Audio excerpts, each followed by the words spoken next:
कि doctors are only professionals in India जिसके against में सबसे ज्यादा एक्ट्स और लॉज हैं।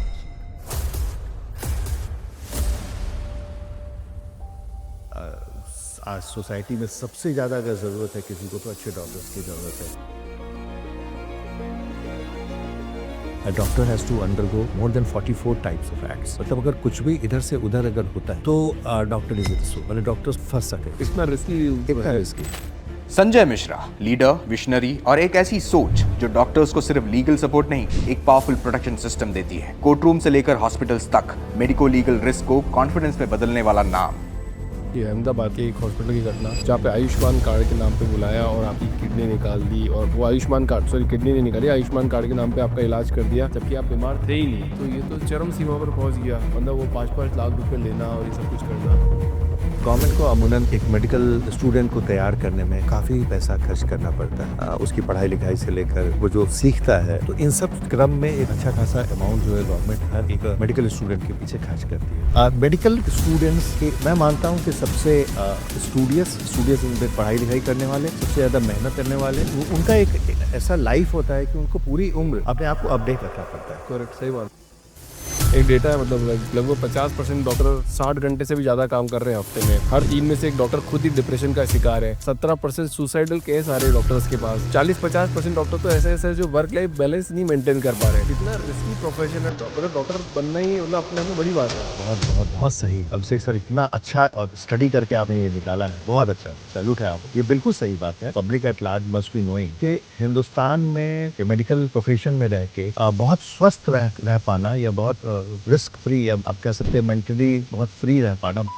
तो डॉक्टर जब बोलता है कि डिस्चार्ज मत करो, मत लेके जाओ पेशेंट को, और मतलब जितने भी घर वाले होते हैं, नहीं हमको तो नहीं रखना है, हमको तो लेके जाना है घर पे, फाइट करने लग जाते हैं। ऐसा मतलब बिल्कुल आम है। तो क्या जनता को करना चाहिए? जब डिसाइड कर लिया कि हमें इस डॉक्टर के साथ इलाज करना है या हॉस्पिटल में एडमिट करना है, तो you should go with the hospital authority और अपना दिमाग देखो। उस इस सारे केस में एक ही एक्सपर्ट होता है और वो है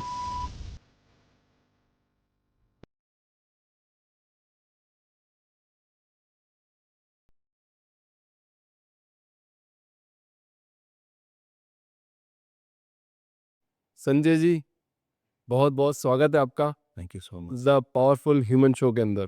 थैंक यू। कैसे है सर आप? बहुत अच्छे। And thank you to you for inviting me in this show. Hope that हम लोग आज हमेशा की तरह, आप तो अच्छी बातें करते ही हो। अरे सर, हम लोग इसे एक मीनिंगफुल कन्वर्सेशन हम लोग आज कर पाएंगे, दे पाएंगे। मस्त पॉडकास्ट बनाएंगे सर। अपन एक सॉलिड पॉडकास्ट बनाने की कोशिश करते हैं आज, है ना? मतलब सनसनीखेज खुलासे या गजब के हैं। मतलब मेरे को आपसे, क्योंकि आप ही एक ऐसे इंसान हो जिन्होंने ना एक दुनिया के ऐसे सेगमेंट के साथ काम किया है जिनको सब भगवान का दर्जा देते हैं, वो है डॉक्टर्स जी। और अपन डॉक्टर्स के लिए सारी बातें करेंगे सर, क्योंकि आपने 25 से 30 साल की जर्नी इंडिया के टॉप डॉक्टर से, मतलब जो स्टार्टिंग डॉक्टर से लेकर टॉप डॉक्टर तक आपने उनके साथ काम किया है, क्लोजली काम किया है। सबसे पहले तो सर बहुत बहुत स्वागत है। और अभी थोड़ी देर पहले हम डिस्कस कर रहे थे, आपको खुद को निपा वायरस हो गया था अभी सर। हाँ जी, हाँ जी। अब आपकी डॉक्टर की जर्नी कैसी रही सर, वो आपको आज इस प्लेटफॉर्म पे हकीकत बतानी पड़ेगी। हाँ, अभी कुछ दिनों पहले इनफैक्ट एक मेरे दूसरी सब्सिडियरी है जिसके लिए हम लोग कोलकाता में थे, and where I got this virus. हालांकि ये वायरस मुझे हुआ ये तो 45-50 दिनों के बाद पता चला मुझे। लेकिन दौर था जो 50 डेज का, उसमें डिफरेंट तरह के टेस्ट जो अमूमन मेरे ख्याल से हर पेशेंट को शायद ये झेलना पड़ता होगा। डिस्पाइट कि हम लोग एक अच्छे मेडिकल बैकग्राउंड से हैं और बहुत बहुत सारे डॉक्टर्स और बड़े हॉस्पिटल्स, ये सभी बहुत क्लोज हैं हम लोगों के, लेकिन फिर भी वो जर्नी वो था, वो जो जो होता है नॉर्मली पेशेंट्स की एक मतलब इरिटेटिंग सी जर्नी, वो जर्नी मुझे भी शायद पार करनी पड़ी, झेलना पड़ा। तो वो वायरस के दौरान पहला जब डिटेक्ट हुआ तो लोगों ने कहा कि शायद टाइफाइड हो गया। तो टाइफाइड की दवाई चली बहुत दिन तक। उसके बाद फिर दूसरे ओपिनियन के लिए तो नॉर्मली होता है कि एक जगह आप ठीक है हम महसूस नहीं करते हैं तो फिर दूसरी जगह आप ओपिनियन के लिए जाते हैं। तो दूसरे ओपिनियन में फिर ये बताया गया कि नहीं, टाइफाइड आपके जो टेस्ट है उस टेस्ट के पैरामीटर पे वो उतरता नहीं है, टाइफाइड का सिम्टम्स हमें नहीं लगता। And then again some x-rays test, फिर बाद में ये बोला गया कि शायद निमोनिया हो गया। निमोनिया के पैचेस नज़र आ रहे हैं उस पे, तो वो एक चला कुछ दिनों तक। लेकिन फिर भी एक एक अच्छा खासा टाइम था जो मतलब आप कह सकते हैं कि एकदम से ज़िंदगी मौत के बीच वाली बात हो रही थी हम लोगों के बीच में, मेरे मेरे साथ। मुझे लगता है कि वो एक खांसी का एक दौर, कफिंग का एक दौर होता है जो इसमें होता है नॉर्मली, जो आप लगातार कफ कर रहे हैं, समझ में नहीं आता है क्या है, उससे पूरा बॉडी सिम्पटम सब कुछ जो है हिल के रह जाता है। एंड देन फाइनली जो मेरे डॉक्टर्स हैं, जो हम लोग रेगुलर जिनसे जिनके टच में होते हैं, this is family doctor also, so he said that let's do some swab test जो कोविड के लिए। कैसे रैंडम बोल दिया? रैंडम उन्होंने Random, बोला मतलब कोई कि अभी कुछ समझ में जब नहीं आ रहा है आपको, हाँ। तो यू शुड बी, तो उन्होंने स्वैब टेस्ट किया तो पता चला कि सब virus is there in my lungs. And उसके बाद जो था एक्चुअल इलाज जो है, मुझे लगता है कि 45-50 दिन के बाद स्टार्ट हुआ, और उस पर कोई बहुत ज़्यादा इलाज होता नहीं है, ऑक्सीजनेट रखना पड़ता है खुद को। And it's a very not बहुत मेजर कोई इशू नहीं है अगर वो पकड़ में आ जाए तो, लेकिन मेजर इशू बन जाता है क्योंकि उसमें मोर्टालिटी रेट ज़्यादा होती है। तो मुझे एज ए पेशेंट कहीं ना कहीं वो ये फील हुआ कि आज भी देयर आर सर्टेन थिंग्स जिस पे काम करने की बहुत शायद ज़रूरत है। और मेडिकल फील्ड एक ऐसा फील्ड है, स्वास्थ्य एक ऐसी चीज़ है जिसकी ज़रूरत सबको है, और सब लोग इस दौर से कहीं ना कहीं से गुजरते हैं। तो ऐसे में जो एक स्ट्रक्चर इंडिया का हो गया, जो हम लोग जिसके अंदर पल बढ़ रहे हैं आगे, बहुत ही मतलब आप कह सकते हैं एक ट्रस्ट नहीं करने जैसे जैसा एक फील्ड हो गया है। बहुत ही कैलकुलेटेड लोग रिस्क लेते हैं। एक गए ज़माने में हम लोग को याद है कि हमारे डॉक्टर्स जो है वो कोशिश करते थे कि मैक्सिमम जो है वो अपना केयर उनको दे पाए, पेशेंट को दे पाएँ, और जो मैक्सिमम उनकी क्वालिफ़िकेशन के अंदर जो भी बन पड़ता था, एक पेशेंट को टाइम दिया जाता था। वो कहीं न कहीं थोड़ा-सा मैकेनिकल हो गया है। लोग जो हैं वो बहुत ज़्यादा टेस्ट पे और बहुत सारी चीज़ों पे रिलाई करते हैं। हालाँकि उनका इंस्टिंक्ट शायद ये बोलता है कि शायद हम अगर ये करके देखें तो हो जाएगा ठीक। But they rather go for all the test, जिस पे शायद मुझे लगता है कहीं न कहीं एक मिसट्रस्ट होता है पेशेंट्स और सिस्टम के बीच में। लोगों को लगता है कि इतना टेस्ट हो गया, इतना खर्च हमने कर दिए, फिर भी हम सही नहीं हो रहा है, या फिर बार-बार जब वो दूसरे ओपिनियन के लिए जाते हैं, तो वहाँ भी एक डिस्कम्फर्ट होता है लोगों को। तो ये सारी चीज़ें हमारे सिस्टम का एक इंटीग्रल पार्ट बन गई हैं अनफॉर्च्यूनेटली। मैं रिस्क मैनेजमेंट में डील कर रहा हूँ, हम लोगों को, हमारी कंपनी 25 सालों से डॉक्टर्स के लिए काम कर रही है, और हम दिन-रात ये टीम के साथ डॉक्टर्स के लिए खड़े हैं। डिस्पाइट एवरीथिंग हमारा ये मानना है कि डॉक्टर्स को बचाना चाहिए। आज सोसाइटी में सबसे ज़्यादा अगर ज़रूरत है किसी को, तो अच्छे डॉक्टर्स की ज़रूरत है, क्योंकि अभी जो लाइफस्टाइल है हमारा, वो सिर्फ ऐसा नहीं है कि आपके पास कोई बहुत बड़ी बीमारी हो गई या बहुत प्रॉब्लम में आप आ गए तभी आपको डॉक्टर्स की या हॉस्पिटल्स की ज़रूरत है। ऐसा एक जनरल वेलनेस के लिए भी आज हमारा लाइफस्टाइल इतना ज़्यादा कॉम्प्लेक्स हो गया है कि हम सब कहीं ना कहीं बिजी रहते हैं अपने काम में। स्ट्रेस लेवल इतना है कि हमें कहीं न कहीं वेलनेस की ज़रूरत होती है, लोगों के डॉक्टर के साथ जुड़ने की ज़रूरत होती है। लेकिन यहाँ पे एक बहुत बड़ा एप्रीहेंशन है, लोग जो है बहुत जल्दी कनेक्ट नहीं हो पाते डॉक्टर से। नहीं हो तो ये हाँ, ये हमने देखा है, ये पिछले 25 सालों के में हमारी जो जर्नी है। तो अब अगर मैं बैक 25 साल पहले की बात करूँ तो इनफैक्ट अब तो सालों-साल every year situations are changing. Health care में नए-नए इनोवेशन आ रहे हैं, ये भी एक फैक्ट है। बहुत अच्छे डॉक्टर्स भी हैं, बहुत अच्छे डॉक्टर्स हैं, बहुत अच्छा काम कर रहे हैं जो लोग, बहुत मेहनत कर रहे हैं जो लोग। लेकिन कुल मिला के सिनेरियो इन दिनों में इतना बदला है कि लोग जो हैं वो अपने इंस्टिंक्ट, अपने टैलेंट पे मतलब सेकेंडरी वो सोचते हैं, भरोसा रखते हैं। वो पहले ये सोचते हैं कि हम कैसे सेफ रहें। सेफ और रहे। हाँ, कैसे अब सेफगार्ड करें, अगर कल को कोई प्रॉब्लम हो जाती है, कोई हमारे बारे में झूठ खबर फैला रहा है, या कोई अगर आके हमें लीगली कुछ कर रहा है, तो उससे हम कैसे बचेंगे? तो उसके लिए वो randomly, in fact every patient has to go through number of test. कई बार उसकी ज़रूरत नहीं होती है, लेकिन फिर भी हम वो गुज़रना पड़ता है उनको। Costs are rising every day. Corporate hospital का कल्चर हमारे यहाँ आ गया है। Every city in fact, tier 2 city हो, टायर 3 हो, टायर 1 पे तो है ही। पीपल आर सेड कि भाई आपको चले जाना चाहिए बड़े सेंटर पे, जो बहुत ही मैच्योर और बहुत ही बड़े इंस्टीट्यूशंस हैं, वहाँ पे जाके आपको अपना फुल बॉडी दिखाना चाहिए, जाँच करवानी चाहिए। लेकिन वहाँ भी अब इश्यू वो है कि एक कॉस्ट फैक्टर होता है and some time in the down the line whatever we had realized, जो हम लोगों ने अपने पेशेंट्स के साथ भी हम लोग कन्वर्सेशन में रहते हैं, क्योंकि रिस्क मैनेजमेंट एक ऐसा ऐसा प्रोग्राम है जिसमें आपको सिर्फ डॉक्टर्स को क्राइसिस फ्री नहीं करना होता है, बल्कि इस बात पे ध्यान रखना पड़ता है कि वजह क्राइसिस की क्या-क्या हो सकती है। तो उन वजहों के लिए one need to be in the patient also, patients क्या दौर से गुजरते हैं। तो अमूमन देखा गया है कि मैक्सिमम तौर पे जो एक टाइम फ्रेम है, इस जिस टाइम फ्रेम के अंदर एक पेशेंट को इतने सारे टेस्ट, इतने सारी आपके इन्वेस्टिगेशंस से गुजरना होता है कि वो कहीं न कहीं वो अपना ट्रस्ट खोने लगता है, ट्रस्ट फैक्टर। पर ये तो सर आपके साथ ही हो गए ना, आप तो खुद डॉक्टर का रिस्क मैनेजमेंट करते हैं। मेरे साथ तो अभी बहुत आप तो खुद एक विक्टिम बन गए यहाँ पे कि आपने बोला कि अभिषेक मेरे को ऐसा फील हुआ कि नेग्लिजेंस हो रहा है मेरे साथ, हाँ। मेरे को नेग्लेक्ट किया जा रहा है, मतलब मेरे को चीजें नहीं बताई, मेरे को पता नहीं चली। एग्जैक्टली ये वर्ड तो यूज़ नहीं करूँगा यहाँ पे, लेकिन हाँ, मैं ये ज़रूर कहूँगा कि मुझे लगता है कि जो 45 दिन या 50 दिन मुझे लगे ये जानने में कि वजह क्या थी मेरे कफ़िंग की, और मैं इतना कैसे कमज़ोर हो गया अचानक से, जबकि we I am a very health freak person and normal जो जो भी रूटीन है, डिसिप्लिन रूटीन है, उसमें मैं बिलीव करता हूँ, मेरे डॉक्टर्स बिलीव करते हैं। और बहुत मज़ेदार इंसिडेंस ये है कि हमारे जो डॉक्टर हैं, जो हमारे फैमिली डॉक्टर हैं, जो मुझे देखते हैं हमेशा, rather than going to him in front, मेरे को भी कहीं लगा कि नहीं, एक बड़े हॉस्पिटल्स में या कॉर्पोरेट हॉस्पिटल्स में खुद को दिखाना चाहिए और ये सारी जाँच करानी चाहिए। और उसमें कहीं न कहीं मुझे, हाँ, मुझे थोड़ा हर्ट हुआ, मतलब we felt, I was hurt that मेरे को जब मैं मेडिकली इतना घिरा हुआ हूँ इतने लोगों से, if I can go through this, अगर मेरे साथ ऐसा होता है तो not, situation is not that good, उतना अच्छा नहीं है सिचुएशन, और उस पे हमें काम करना चाहिए। तो आपको गुस्सा किस पे आया सबसे ज्यादा, कि आप पे खुद पे गुस्सा आया, डॉक्टर्स पे गुस्सा आया, हॉस्पिटल सिस्टम पे गुस्सा आया, नहीं, कि पहला कहाँ पे डलती है? देखिए ऐसा है कि डॉक्टर्स के लिए हम लोग डेडिकेटेड हैं और उनके लिए हम कुछ भी कर दें कि वो तैयार रहते हैं हमेशा। तो डॉक्टर्स आर डॉक्टर्स के ऊपर ऑफ कोर्स आपको सिस्टम के ऊपर तो गुस्सा आता ही है। लेकिन पहले ये भी सोच, खुद को लगता है कि मैंने, मेरी चॉइस सही थी या गलत थी।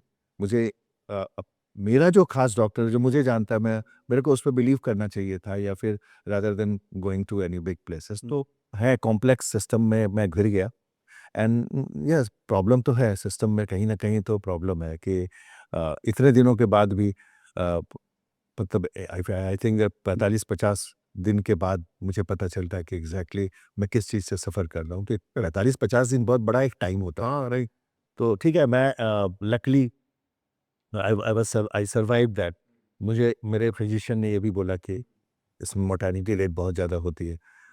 कई बार तो लोग मर जाते हैं, बाद में पोस्टमार्टम में पता चलता है कि निपा एग्जैक्टली, हाँ, वायरसेस में, कोई भी वायरस जो बड़ा वायरस हो, तो पता चलता है बाद में कि no, this virus has attacked, और उस वायरस पे नहीं काम करके बहुत सारे सिम्टम्स पे लोग काम करते हैं। सो ये सिस्टम है हमारा कहीं ना कहीं। ऐसा नहीं है बिल्कुल कि हमारा जो मेडिकल सिस्टम है वो मतलब प्रो पेशेंट नहीं है। ऐसे प्रो पेशेंट, आज भी पेशेंट्स को अहमियत दी जाती है, लेकिन सिचुएशन और हालात ऐसे हो गए हैं कि कहीं न कहीं मुझे ऐसा फ़ील होता है कि आप किसी को भी बहुत ज़्यादा डर दिखाओगे अगर, तो डर दिखाते-दिखाते एक ऐसा हो जाता है सिस्टम कि वो डर के आगे चले जाते हैं। फिर वो लोग ऐसा एक फ्रेम बना देते हैं, ऐसा काम करना स्टार्ट कर देते हैं कि उससे अल्टीमेटली फिर सोसाइटी को ही नुकसान होता है। तो आज की डेट में जो कुछ भी है, अगर मेडिकल सिस्टम बहुत ज़्यादा अलर्ट हो गई है या बहुत ज़्यादा वो रिस्क नहीं लेना चाहते हैं, और उसके इसका जो खामियाजा है कहीं न कहीं, ये पेशेंट को भुगतना पड़ता है। So there is a series of investigation, series of test, बहुत वैसे सारे यहाँ यहाँ पे एक सवाल है सर, इंटरप्ट करने के लिए, बट जैसे पहले तो अपन ये देखते थे ना सर, कि वो डॉक्टर पहले चेक करता था, सांस लो आगे पीछे, मतलब एक थोड़ा सी तसल्ली से 5-10 मिनट का देख के फिर बोलता था कि ये जांचे वो जांचे करा दो। आज तो पहले बोलते हैं कि बीपी का देख लो, ब्लड टेस्ट कराओ, सारी रिपोर्टें, फिर डॉक्टर के पास जाते हैं, फिर वो प्रोसेस। तो क्या इस प्रोसेस से एक आम आदमी की जेब पे बहुत भारी नुकसान पड़ रहा है, या क्या इस प्रोसेस से जो एक आदमी गुजरता है फिर डॉक्टर के पास जाता है, उससे कहीं ना कहीं कोई नई बीमारी निकल के आ जाती है, फिर डॉक्टर्स डराने लग जाते हैं और आपको एक सिस्टम में घेराव में डाल देते हैं? नहीं, आपका सवाल बिल्कुल सही है अभिषेक सर, एंड बहुत ही जेन्युइन सा क्वेश्चन है आपका। इसका असर तो पड़ता है, एंड ख़ास करके ऐसे वर्क पे, ऐसे सेक्शन पे, दो, मतलब they are not very much well to do financially, और इनफैक्ट एक बहुत बड़ा तबका हिंदुस्तान में है जो फाइनेंशियली बहुत वेल टू डू नहीं है, and everything is very calculated, they keep budget for everything. तो ऐसे में अननेसेसरी टेस्ट इन्वेस्टिगेशंस ये एक एक्स्ट्रा लोड तो डालते हैं, इसमें कोई शक नहीं है। The second thing that you very rightly pointed out, तो बहुत सही आपने बोला, वो ये है कि डॉक्टर्स आज की डेट में जो हम लोगों ने पहले देखते थे, जो अपने पोटेंशियल पे, अपने एक्सपीरियंस पे जितना वो फर्म रहते थे, और कई बार तो वो मना करते थे कि ये सब बेकार है, सब टेस्ट करने की ज़रूरत नहीं है इतना, मैं बता रहा हूँ आप इस डिसिप्लिन को मेंटेन करो या इस दवा को लो तो आप ठीक हो सकते हो। ये कल्चर थोड़ा सा खत्म हो रहा है, वैनिश हो रहा है आस्ते आस्ते। लोग जो हैं वो ज़्यादा रिलाई करते हैं कि ज़्यादा से ज़्यादा एक पर्सन के बारे में पता चल जाए पूरा इन्वेस्टिगेशन से, रिपोर्ट से, हर जगह से। सो ये है कि दिस इज समवेयर, ऐसा नहीं है, इनफैक्ट मैं फिर भी ये बोलूँगा अभिषेक जी कि maximum doctors, in fact maximum institutions, they try to do good for the patients, वो अच्छा चाहते हैं उनका। लेकिन एक मैंने बोला ना, कॉर्पोरेट कल्चर एक ऐसा आ गया है, या फिर एक रेवेन्यू मॉडल एक ऐसा खड़ा हो गया है मेडिकल फील्ड में, कि उसको मीट करने के लिए या फिर उस स्टैंडर्ड को मीट करने के लिए बहुत सारी चीज़ें जो हैं एक दूसरे से ग्लोब इन हैंड आप कह सकते हैं। इन्वेस्टिगेशन इन्वेस्टिगेटिंग सॉरी इन्वेस्ट जो कंपनियां हैं बहुत सारी, तो टेस्ट वगैरह करती हैं, जिसको आप कह सकते हैं लैब्स बहुत सारे हैं, उनको भी डॉक्टर्स की ज़रूरत है, उनको भी हॉस्पिटल्स की ज़रूरत होती है, तो वो अपने तरीके से हॉस्पिटल्स को या डॉक्टर्स को अप्रोच करते हैं। डॉक्टर्स को भी एक समझ में आता है कि ये एक हमें करना है। देन जितने भी कॉर्पोरेट सेटअप्स हैं, उन सबका एक बजट है, एक रेवेन्यू बजट। बजट होता है सबका। हाँ, of course, in fact there are not, charity तो नहीं है basically, they are not opened it up for the charity. So of course एक कॉस्ट फैक्टर है, उनका एक रेवेन्यू फैक्टर है, जिसके लिए उनको काम करना होता तो डॉक्टर के भी सेल्स टारगेट होते हैं? है। डॉक्टर के सेल्स टारगेट? डॉक्टर्स का सेल टारगेट एक्चुअली ये डायरेक्टली तो नहीं है, लेकिन फिर भी अगर आप किसी कॉर्पोरेट हॉस्पिटल से आप सही से बताओ सर। डॉक्टर नहीं, सही से मतलब in fact we are in the protection of doctors, और हम डॉक्टर्स को बहुत नज़दीक से जानते हैं, सिस्टम को बहुत नज़दीक से जानते हैं। तो मैं ये तो नहीं कहूँगा कि डॉक्टर्स का सेल्स टारगेट कोई होता है, लेकिन हाँ, as a human, as a professional, if you are attached to any institution, any company, तो एक लिमिट तो होता है, एक स्टैंडर्ड होता है कि जिसको आपको मेंटेन करना है, जो फाइनेंशियल स्टैंडर्ड हो, या फिर आपका प्रोफेशनल स्टैंडर्ड हो, या फिर पढ़ाई लिखाई का स्टैंडर्ड हो, तो वैसे ही रेवेन्यू स्टैंडर्ड है जो उन्हें देखना पड़ता है। क्योंकि हम लोग जब विजिट करते हैं, या फिर एज अ लेमैन किसी भी हॉस्पिटल में कहीं भी, तो वो जो उनका सेटअप है या उनका जो इंफ्रास्ट्रक्चर है, वो बहुत सारी चीज़ों पे डिपेंड करता है कि वो रेवेन्यू जनरेटिंग इंफ्रास्ट्रक्चर है, वहाँ से उन लोगों को लगता है कि नहीं, रेवेन्यू ज़रूरी है उस हॉस्पिटल को या इंफ्रास्ट्रक्चर को चलाने के लिए। तो यस, आप कह सकते हो कि कहीं न कहीं थोड़ा-सा ह्यूमन साइड जो है वो थोड़ा-सा पीछे हो गया है, एंड दिस कमर्शियल साइड आप कह सकते हो, या तो हॉस्पिटल्स जितने भी मतलब जो अननेसेसरी टेस्ट करवाते हैं, वो पैसे के लिए ही करवाते हैं या वास्तव में एक इंसान आप ये केयर करने के लिए करवाते हैं, कि नहीं सिर्फ पता करना? सर आप मेरे से बहुत कुछ बोलो। मैं मतलब मैं जनता की साइड में जरूर, हाँ, नहीं ठीक है, मैं जनता की साइड आप ले, क्योंकि अगर मैं पॉडकास्ट के माध्यम से इनको ये बात नहीं बता पाया, देखो सर, यहाँ पे मेरा एक छोटा सा पॉइंट ऑफ व्यू रख देता हूँ, फिर जनता भी डिसाइड कर लेंगे मेरा पॉइंट ऑफ व्यू सही है कि नहीं। कि आपको नहीं पता है, अब आपको पता है।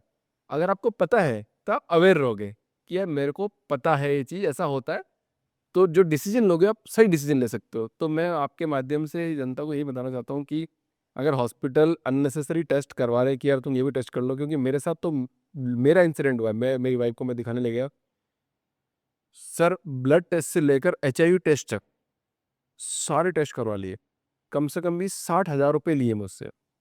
मैंने डर के मारे कर दिए कि यार चेक कर लेते हैं, जब देखा गया कि यार कुछ प्रॉब्लम है, अर्थराइटिस की प्रॉब्लम है, कुछ है, तो सारे वही एक दूसरे डॉक्टर का ओपिनियन लिया हमने, तो पता चला कि यार नहीं, आपको ये नहीं करना, ये नहीं करना, ये 4 टैबलेट लेंगे, लाइफस्टाइल फिर है तो सारी बीमारी बट ये रहेगा। फिर मैंने कहा 2-3 ओपिनियन लगे थे, फिर एक ही डॉक्टर के पास हम गए।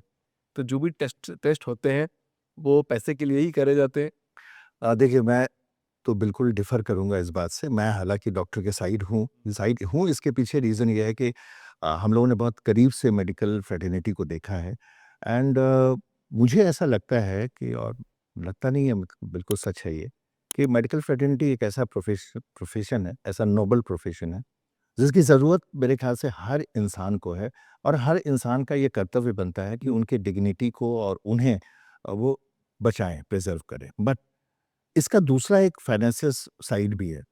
अगर कोई अपने इंस्टीट्यूशन आज देखिए कॉर्पोरेट हॉस्पिटल्स में बहुत सारे ऐसे लोग हैं जो नॉन मेडिकोज़ हैं, जिनका मेडिकल फील्ड से कोई लेना-देना नहीं है। उन्होंने जैसे वो लोग होटल्स खोलते हैं, जैसे लोग रेस्टोरेंट चलाते हैं या फिर और भी कोई क्लब्स चलाते हैं जैसे, वैसे उन लोगों ने बड़े सेटअप्स डाले हैं हॉस्पिटल में।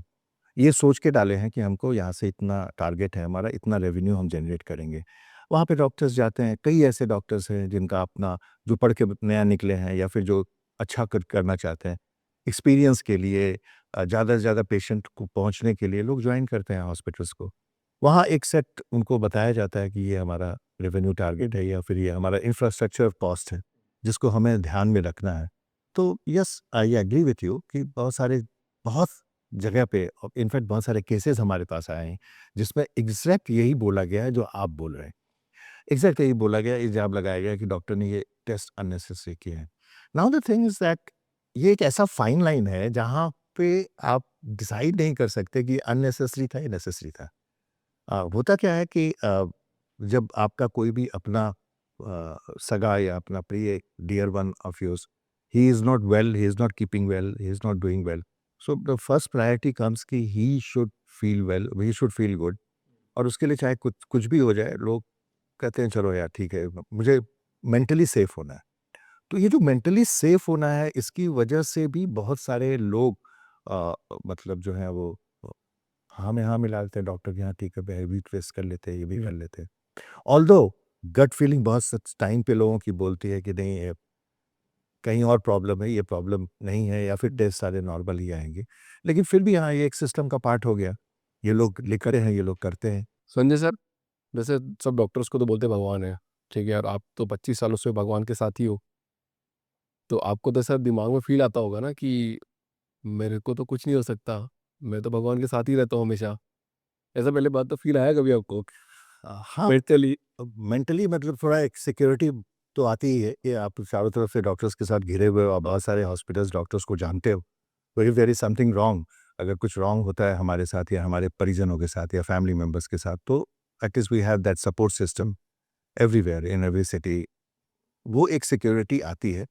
लेकिन उस सिक्योरिटी के साथ-साथ जैसा आपने अभी इसके पहले पूछा मेरे से, तो ये बात भी है कि बहुत सारे हॉस्पिटल्स, बड़े सेटअप्स, खास करके बड़े सेटअप्स, इवन मीडियोकर सेटअप्स भी, जैसे मैंने बताया कि they are run purely for the business. ये बिज़नेस के लिए रन होते हैं। हेल्थ केयर होता है, हेल्थ केयर का ध्यान रखा जाता है, पेशेंट का ध्यान रखा जाता है, लेकिन पेशेंट का ध्यान रखने के साथ-साथ बड़े सारे फैक्टर्स का ध्यान रखा जाता है कि अब हमारा प्रॉफ़िट मार्जिन सही होना चाहिए, हमें काम भी करना है, हमें इन्वेस्टिगेशन लैब है हमारे, वो भी चलने चाहिए। उससे जुड़े हुए जितने लोग हैं, उनका भी सब कुछ सही होना चाहिए। तो ये अल्टीमेटली कहीं न कहीं जो प्रेशर है, वो आके पेशेंट के ऊपर पड़ता है। एक स्टोरी सुनी सर, थोड़े दिन पहले मैंने कुछ पॉडकास्ट किया था कि अहमदाबाद के हॉस्पिटल की घटना, जब मैंने अनिरुद्ध आचार्य जी के साथ पॉडकास्ट किया था और उन्होंने ही उसको हाईलाइट की थी बात को कि अहमदाबाद के एक हॉस्पिटल की घटना, जहाँ पे आयुष्मान कार्ड के नाम पे बुलाया और आपकी किडनी निकाल दी, और वो आयुष्मान कार्ड, सॉरी किडनी नहीं निकाली, आयुष्मान कार्ड के नाम पे आपका इलाज कर दिया, जबकि आप बीमार थे ही नहीं। तो ये तो चरम सीमा पर पहुँच गया, मतलब वो 5-5 लाख रुपए लेना और ये सब कुछ करना। तो ऐसे केसेस भी आपने देखे हैं? नहीं, ऐसे केसेस आते रहते हैं हमारे हाँ। पास। We are dealing in more than 25,000 cases right now. Medico legal nature के जो केसेस हैं, 25,000 से ज़्यादा केसेस हैं जो हमारी कंपनी अभी देख रही है। तो ये बेसिक है जो मैंने आपको बताया कि जो भी प्राइवेट सेटअप हैं या फिर जो भी बड़े सेटअप्स हैं, हॉस्पिटल को आप ऐसा सोचिए, doctors are also a professional. ये जो भगवान वाली फीलिंग थी, जो पहले हम लोग सोचते थे अपन कि doctors are next to God, they are next to God of course. लेकिन ये भी समझना होगा कि डॉक्टर्स आर आल्सो प्रोफेशनल्स, चाहे लाइक एनी प्रोफेशनल, हाँ। चाहे वो एडवोकेट्स हों, आर्किटेक्ट्स हैं, इंजीनियर्स हैं, वैसे ही हमारे डॉक्टर्स भी हैं। तो professionally a doctor is also supposed to make money professionally doctor is also suppose to treat his patient under his जो भी उनका एक एक्सपीरियंस लेवल है उस लेवल के अंदर, एंड एक सोसाइटी स्टेटस है वो भी हमें देखना है, वो भी हमें मेंटेन करना है। तो ये सारी चीज़ें जो है वो हैंड इन हैंड चलती हैं। आपने जहाँ तक बोला कि वो गुजरात की जो घटना है, इस तरह के बहुत सारे प्रॉब्लम्स हमारे पास हैं जिसमें गवर्नमेंट की तरफ से प्रॉब्लम्स आई हैं। जैसे आयुष्मान कार्ड, बहुत सारे हॉस्पिटल्स ऐसे हैं जिन्होंने उसके तहत इलाज किया है, and government has raised queries, questions कि इतना बिल इस बीमारी का कैसे हो सकता है। So yes, somewhere we have to justify, वो हम लोग को जस्टिफाई करना पड़ता है। एक बात अभिषेक सर मैं आपको बहुत ही क्लियर बताना चाहूँगा कि डॉक्टर्स आर ऑल्सो ह्यूमन, और ह्यूमन अच्छे भी होते हैं और बुरे भी होते हैं, दोनों होते हैं। दोनों होते हैं। क्या डॉक्टर जेल जा सकता है किसी एक कंप्लेंट से? हाँ, बिल्कुल होता है, बिल्कुल होता है, और डॉक्टर जेल जाते हैं, ऐसा नहीं है। लेकिन मैं अभी भी बोलूँ, अभी भी आपको इस पॉडकास्ट के माध्यम से ये बताना चाहूँगा, और मैं ये बिलीव दिलाना चाहूँगा आपको कि 25 साल एक बहुत बड़ा पीरियड होता है किसी भी प्रोफ़ेशनल के साथ काम करने का, किसी के साथ जुड़े रहने का। इस 25 सालों में लाखों डॉक्टर्स जो हैं वो हमारे मेंबर्स हैं, 1.5 लाख से भी ज़्यादा होंगे मेरे ख़्याल से, और हमने बहुत क्लोज़ली उनको वॉच किया है। तो आप कह सकते हैं कि इस तरह की जो घटनाएँ हैं, या पैसों की को लेके जैसे लोग मिसट्रीट करना पेशेंट को, या पैसों की वजह से ही सिर्फ पेशेंट को ट्रीट करना, ये संख्या बहुत कम है। It's in comparison to the professionals, doctor professionals, this figure is I think hardly 2%, 2%, 3% लोग होंगे, और ये बहुत हाईलाइट भी हो जाता है ये सब, नेगेटिव चीज़ है ज़्यादा। नेगेटिव चीजें हो जाती है। अब होता क्या है इसमें कि since doctors are attach to human life के साथ वो अटैच है, तो कोई भी घटना उनसे निकली हुई, जो नेगेटिव घटना है, वो बहुत ज़्यादा इम्पैक्ट कर जाती हैं लोगों के ऊपर, सबके ऊपर। तो सब लोग कोरिलेट करने लगते हैं खुद के साथ, यार ऐसा हो सकता है मेरे साथ। मैं आपको बहुत इंटरेस्टिंग स्टोरी अपनी ही बता रहा हूँ फिर, हाँ। ठीक? आज 25 साल पहले जब हम लोगों ने, मेरे ख्याल से मुझे बिल्कुल याद है, जब हम लोगों ने अपना ऑर्गेनाइजेशन स्टार्ट करने की सोची थी, और उन्हीं दिनों मतलब गर्दिश में थे सितारे हम लोग के, और आई वाज़ ऑल्सो स्ट्रगलिंग। सभी लोगों के अपने पार्ट होते हैं स्ट्रगल का, सभी स्ट्रगल करते हैं। तो I got married, and wife से मेरा रिलेशन बहुत, मतलब ऐसा है कि वी आर फ्रेंड्स लाइक ऐसा। तो हमारा फर्स्ट इशू था, और she was admitted in the hospital, and finally बहुत कॉम्प्लिकेशन हो गया था। डॉक्टर्स ने बहुत मुझे याद है, दिल्ली की घटना है ये, दिल्ली के एक जगह हम लोग जहाँ रहते थे, तो वहाँ पे डॉक्टर्स ने बहुत कोशिश की कि उनको सर्वाइव कराया जा सके, बचाया जा सके पेशेंट को, and my child was in ICU. मेरा बेटा जो है वो लड़का हुआ था, तो ही वाज इन आईसीयू, और next to him my wife was admitted there. और मेरे ख्याल से दूसरे दिन कोई रात को, मेरे ख्याल 12 साढ़े 12 बजे के आसपास, माय वाइफ नोटिस कि he is having certain problems, लेकिन उसको अटेंड करने वाला कोई नहीं था वहाँ पे। एंड वो छोटा, और वो उसके खुद के ऑपरेशंस हो रखे थे, तो वो उठ नहीं सकती थी, जा नहीं सकती थी उसके पास। एंड इट वाज़ सो मतलब इतना ज़्यादा पेनफुल है वो चीज़, कि वो अपने आँख के सामने देख रही है कि वो प्रॉब्लम में है, प्रॉब्लम हो रही है बच्चे को। वो शायद साँस लेने की कोशिश कर रहा है, कुछ तो करने की कोशिश कर रहा है, that she was not realising what he is going to do. And finally वो शांत हो गया। एंड सुबह में मेरे ख़्याल से 5 साढ़े 5 बजे के बाद अफ़रा-तफ़री थोड़ी-सी हुई, और फिर बताया गया कि वो नहीं है, बचा नहीं। सो एग्ज़ैक्टली हुआ ये था कि ऑक्सीजन ख़त्म हो गया था, एंड द अटेंडेंट्स या नर्सेज़ वो इतनी केयरलेस थीं कि nobody came and checked at that time कि क्या हुआ, एग्ज़ैक्टली क्या था। She was not able to, she was screaming, चिल्लाने की कोशिश कर रही थी, नहीं कर पा रही थी, और उसके बाद जब वो शांत हुआ, तो वो मेंटल कंडीशन में ऐसे नहीं थी कि वो मतलब कुछ किसी को बोल सके, and she was shocked in fact. So ये घटना हम लोग की उस समय हुई जब हम लोग ये डॉक्टर्स को बचाने की मुहिम स्टार्ट कर रहे थे, और वी वर स्टार्टिंग दिस के, तो it was a loss, a big loss, a big jolt. बहुत लोगों ने हम लोगों को कहा कि नहीं, एज़ डॉक्टर्स जो है वो ऐसे ही होते हैं, और they care more for the money. It's a way back, 25 साल पहले की घटना है ये, 25-26 साल पहले की। लेकिन फिर भी हम लोगों को लगा कि नहीं, इन कॉमन पर्टिकुलर जो डॉक्टर थी, जो देख रही थी हमारी वाइफ, मेरी वाइफ को, she was very gentle, very genuine. उनके किसी भी कोर्स ऑफ आप कह सकते हैं एग्जामिनेशन या फिर कोर्स ऑफ ट्रीटमेंट में कहीं कोई प्रॉब्लम नहीं थी। And she was so human, वो तुरंत भाग के आई वो, but she was helpless because she is also depending on her infrastructure. वो अपने नर्सेज़ पे, अपनी टीम पे डिपेंड कर दें।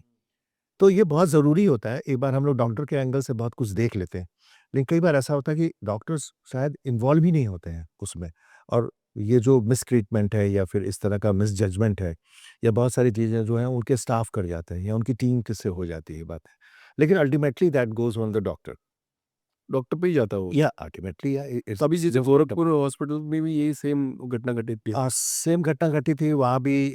डॉक्टर्स इट वाज़ बेसिकली जो नर्सेज़ हैं, पैरामेडिकल स्टाफ्स हैं, नर्सेज़ हैं, उनकी गलती थी। लेकिन ये उनके ऊपर ही गया, डॉक्टर्स के ऊपर ही गया, हॉस्पिटल के ऊपर गया in fact. That case also we are defending, वो केस भी हम लोग डिफेंड करते हैं बेसिकली। बट मतलब ये सर आप इतनी मैच्योरिटी से बात कर रहे हो, इतनी शांत स्वभाव से बात कर रहे हो, पर वो जो 25 साल पहले वो घटना घटी थी तो आप तो पैनिक सिचुएशन में, प्लस फिर आपने उन्हीं को सपोर्ट करने के लिए सिस्टम बना दिया, मतलब यह उनको ये थोड़ा समझ के पार है मेरे। जी, अभिषेक सर, ये हुआ यूँ कि हम लोग खास करके मैं उस डॉक्टर से, इनफैक्ट उससे भी बड़ी घटना तो ये है कि मेरा जो सेकंड चाइल्ड हुआ, वो उसी हॉस्पिटल में हुआ और उसी डॉक्टर के साथ हुआ। सो this is another thing. Belief का एक लेवल होता है। जब आप किसी पे बिलीव करते हैं, सिस्टम पे बिलीव करते हैं, तो बहुत सारी चीज़ें आपको बहुत सच सामने आती है बहुत सारी। तो मेरा जो पर्सनल मानना था या फिर मैंने अपनी वाइफ से जो भी पूछा, she was also very comfortable with the doctor. उस डॉक्टर के साथ वो बहुत कंफर्टेबल थी। उस डॉक्टर ने ये कहा भी कि ठीक है, इस लॉस को तो हम पूरा नहीं कर सकते, लेकिन इन फ्यूचर व्हाटएवर हैपेंस, मैं मुझे एक चांस आप दो जिसमें मैं अपना बेस्ट दिखा सकती। Despite having several complications, my wife delivered second child and वो उसी हॉस्पिटल में हुआ। हम लोग ने उनको ही चुना। तो वो एक जो आप कह सकते हो, आप सेंस ऑफ जो एक ह्यूमैनिटी एक था, जो कॉन्फिडेंस डॉक्टर के चेहरे पे दिखा, जो खुशी दिखी, तो उसने ड्राइव किया हम लोगों को कि नहीं, मैक्सिमम डॉक्टर्स जो हैं, मैक्सिमम जो हॉस्पिटल्स सेटअप हैं, अ, उनको बचाया जाना चाहिए। उन पे बिलीव दिखाना चाहिए पेशेंट की तरफ से, शायद वो लोग और अपना बेस्ट परफॉर्म करके दे सकते हैं। लेकिन अब ये सिस्टम ऐसा है कि इसमें आप अकेले कुछ भी नहीं कर सकते। आप के हाथ-पाँव बंधे होते हैं कई बार। Despite giving very good training to the staff या नर्सिंग स्टाफ को, कहीं न कहीं गलतियाँ उनकी तरफ से हो जाती, जो उसका खामियाज़ा डॉक्टर को या हॉस्पिटल को भुगतना पड़ता है। तो हम लोग 25 साल के इस मिशन में, इस पेन के बावजूद भी हमने ये स्टार्ट किया और हमने देखा है, मैंने कहा जैसा कि डॉक्टर्स आर आल्सो ह्यूमन। उसमें कई बार वो अच्छे भी होते हैं, कई बार बुरे भी होते हैं वो। तो बुरे भी बहुत लोगों को हम लोगों ने देखा, अच्छे लोगों को भी बहुत देखा हम लोगों ने। हम लोगों ने ऐसी भी घटनाएँ देखी हैं जहाँ पे एक्सीडेंट के केसेज़ आए हैं, जो स्पॉट डेथ है पेशेंट, लेकिन उसको फिर एडमिट कर लिया गया। ये जो वो भी बताया था, बोला जैसा हाँ, ऐसी ऐसी बहुत सारी घटनाएँ, तो ऐसी घटनाएँ होती होती हैं, हमारे पास केसेज़ आते हैं। लेकिन वही फॉर द वेरी फर्स्ट स्टेंस हमारे एक्सपर्ट्स को ये पता चल जाता है कि नहीं, उसके कुछ वाइटल्स काम नहीं कर रहे हैं पेशेंट का, फिर भी पेशेंट को ले लिया गया बिल्स के लिए। क्योंकि होता क्या है कि इस जो ह्यूमन साइड है इस पूरे एस्पेक्ट का, हेल्थ सेगमेंट का, ये इतना ज़्यादा मतलब आप कह सकते हैं कि इतना ज़्यादा हर्टिंग है या इतना ज़्यादा मतलब सेंसिटिव है कि कई बार होता क्या है कि पेशेंट हमारा किसी बहुत बड़ी दुर्घटना से गुजरा है, तो हमें हर पेशेंट के रिलेटिव को ये उम्मीद रहती है कि ये बच जाएगा। हाँ, तो अभी भी जो मैं कहता हूँ कि बहुत कमर्शियलाइज़ हो गया है डॉक्टर्स का पेशा। लोग ऐसा बोलते हैं, लेकिन अभी भी मुझे लगता है कि ये कहीं न कहीं तो फीलिंग काम करती है लोगों के अंदर कि डॉक्टर कुछ तो चमत्कार कर सकता है, कुछ तो मिरेकल कर सकता है। अब इस मिरेकल की के आड़ में कोई सेटअप, अगर वो पैसे कमाने की कोशिश करता है, तो ये होता है। ये इस अमूमन चलता है ये, अपन इसको डिनाई नहीं किया जा सकता और यहीं पे प्रॉब्लम्स होती हैं। तो इन्हीं सब चीज़ों की का ख़्याल जो है, एक डॉक्टर को रखना होता है और एक डॉक्टर को जस्टिफ़ाई करना होता है कि अगर वो सेवरल टेस्ट इन्वेस्टिगेशन के लिए अगर प्रिस्क्राइब कर रहा है, तो कहीं न कहीं वो कुछ अननेसेसरी चीज़ें उसमें ना हो जाए। इन चीज़ों का ध्यान डॉक्टर्स को रखना चाहिए। मेरे ख्याल से मैक्सिमम रखते भी हैं, लेकिन जैसा कि आपने कहा कि नहीं भी रखते हैं बहुत लोग। कमर्शियल साइड इसका एक है। तो कमर्शियल साइड में पैसा एक रेवेन्यू बहुत बड़ा एस्पेक्ट है। तो जैसे ही कुछ भी होता है तो वो लोग जो है वो अब आपको मैं छोटी सी कहानी बताता हूँ, शायद मैं ज़्यादा क्लियर कर पाऊँ इस बात को कि कर्ण महाभारत में बहुत बड़े योद्धा थे और इतने बड़े योद्धा थे, सूर्यपुत्र थे वो, लेकिन सूतपुत्र बनना पड़ा उनको क्योंकि वो छोटे किसी जाति के यहाँ पे पले बड़े। तो उनके अंदर वो आकांक्षा थी पूरी कि मैं बन सकता हूँ, मैं बहुत बड़ा धनुधर बन सकता हूँ, मैं तो सूर्य का पुत्र हूँ। एक आ जाता है एक अंदर से एक पर्सनैलिटी के अंदर, और उन्हें राजा दुर्योधन ने बनाया। दुर्योधन ने एक राज्य का राजा बनाया। तो वो एक जो कर्ज था कर्ण के मन में, दुर्योधन के, वो लास्ट तक था, अंत तक था। He was very much obliged. He was very much dutiful towards Duryodhan. तो ये स्टोरी, ये बेसिकली महाभारत हमारी ज़िंदगी की कहानी होता है और बहुत सारे ऐसे छोटे-छोटे कहानियाँ हैं जिससे हमारी ज़िंदगी बंधी हुई है। तो ये जो एक ऑब्लिगेशन है, या आप कह सकते हो ये जो मतलब ह्यूमैनिटी का एक जो एक तार है, ये बेसिकली सबके साथ होता है। डॉक्टर्स भी, जैसे अगर किसी हॉस्पिटल ने किसी डॉक्टर को बहुत अच्छा एक पोजीशन दिया है, एक अच्छा रिस्पेक्टिव जगह दिया है प्रैक्टिस करने के लिए, और लोगों का पेशेंट्स के लाइनअप्स दिए हैं, तो डॉक्टर को भी लगता है कि नहीं, मुझे मैं कर्जदार हूँ। हाँ, मैं कर्जदार हूँ, मुझे इसका ऋण चुकाना चाहिए, मुझे इस पे परफॉर्म करना चाहिए। तो ये करते-करते इंसान जो है कई बार अपने मिशन से अलग हट जाता है, इसमें कोई शक नहीं। Karna despite having all the good things, यही याद रखा जाएगा कि उन्होंने दुर्योधन का साथ दिया। इनफैक्ट वो किसी का साथ नहीं ले पाए। हाँ। अ, उनकी माता कुंती उनसे मिलती है सिख युद्ध के पहले, और उनको ये बोलती है कि तुम्हारे ये भाई हैं, तो तुम जो है वो ऐसा मत करो, और जो भी गलतियाँ उस समय हुई, लेकिन अब तो तुम बड़े हो गए हो, तुम समझ सकते हो, अच्छे और बुरे में फ़र्क समझ सकते हो। तो उन्होंने बोला कि देखिए, मैं तो कटिबद्ध हूँ, ड्यूटीफुल हूँ दुर्योधन के लिए, तो मैं उसको धोखा नहीं दे सकता, वो मेरा फ्रेंड है। हाँ, मैं इतना वचन देता हूँ तुम्हें कि मैं अर्जुन को छोड़ के किसी को नहीं मारूँगा। सो कहीं न कहीं वो 2 कॉन्ट्रैक्ट में बन गए, इधर भी और उधर भी। And you see that Mahabharata में आप देखिए कि कर्ण जस्टिफाई नहीं कर पाते लास्ट तक। डिस्पाइट इसके कि अर्जुन उनके सामने कुछ नहीं है, लेकिन कर्ण जो है वो नहीं कर पाते हैं जस्टिफाई, वो बँट जाते हैं 2 जगह। हमारा मेडिकल साइंस भी, आप अगर आप बात करें, अगर प्रोफ़ेशन भी, तो कहीं न कहीं इस दौर से बहुत सारे डॉक्टर्स गुज़रते हैं, बहुत प्रोफ़ेशनल गुज़रते हैं इस दौर से, कि वो कहीं न कहीं ऑब्लाइज़ हो जाते हैं, ड्यूटीफुल हो जाते हैं। इंस्टीट्यूशन के लिए, ऑर्गेनाइज़ेशन के लिए जिसके साथ वो जुड़े हैं, और इस तरह की घटनाएँ होती हैं, हो जाती हैं। जहाँ पे रेवेन्यू हावी हो जाता है केयर के ऊपर। सो या दिस हैपेंस। बहुत सारे केसेज़ हैं इसको लेके जो हमारे पास आते हैं। But still there is a hope, क्योंकि मेरे ख़्याल से मैंने जैसा बोला कि शायद ही 2% या 3% ऐसी घटनाएँ हैं। नहीं तो नॉर्मल जो है, doctors are very dutiful, they are very caring for the patient. अब एक डॉक्टर को मुझे पर्सनल उसके घर पे जाके मिलना है या फिर उसके क्लिनिक पे मिलना है, तो वो कॉस्ट अलग होगा। लेकिन वही डॉक्टर किसी कॉर्पोरेट हॉस्पिटल में बैठा हुआ है, तो डॉक्टर के हाथ में भी कुछ नहीं है। Every system runs by corporate, basically वो उनका कंप्यूटराइज़्ड सिस्टम है। आप यहाँ आइए, फाइल बनाने का आपको ₹2000 देने हैं, डॉक्टर्स को देखना है तो ₹2500 देने हैं। हो सकता है डॉक्टर को ₹1000 ही मिलता हो उसमें से। लेकिन वो सिस्टम है, वो पूरा वो सिस्टम में पेशेंट को दे end up paying more money. और अब कहीं न कहीं डॉक्टर्स को भी पेशेंट तक पहुँचने के लिए इस सिस्टम की ज़रूरत है। तो ये एक ऐसा माहौल, एक ऐसा सिस्टम बन गया है जहाँ से एस्केप पॉइंट बहुत कम है, नहीं है। एंड यस, हालात बहुत सही नहीं है, और इसको और सही किया जा सकता है। हालाँकि गवर्नमेंट बहुत सारे नॉर्म्स लाती रहती है, अभिषेक सर, और आपको जान के बहुत सरप्राइज़िंग भी लगेगा कि डॉक्टर्स आर द प्रोफेशनल्स, मेरे ख़्याल से only professionals in India, Bharat की बात अगर मैं करता हूँ, जिसके अगेंस्ट में सबसे ज़्यादा एक्ट्स और लॉज़ हैं। A doctor has to undergo more than 44 types of acts. मतलब अगर कुछ भी इधर से उधर अगर होता है, तो डॉक्टर इज़ इट सो, मतलब डॉक्टर्स फँस सकते हैं उसमें। इतना रिस्की इतना है। रिस्की है। तो मैंने जैसा बताया ना कि जब रिस्क बहुत ज़्यादा हो जाए, बहुत ज़्यादा आपको लगता है कि मेज़र करके हमको चलना है, तो आदमी थोड़ा केयरफ्री भी हो जाता है, चलो करते हैं, देखेंगे हम लोग।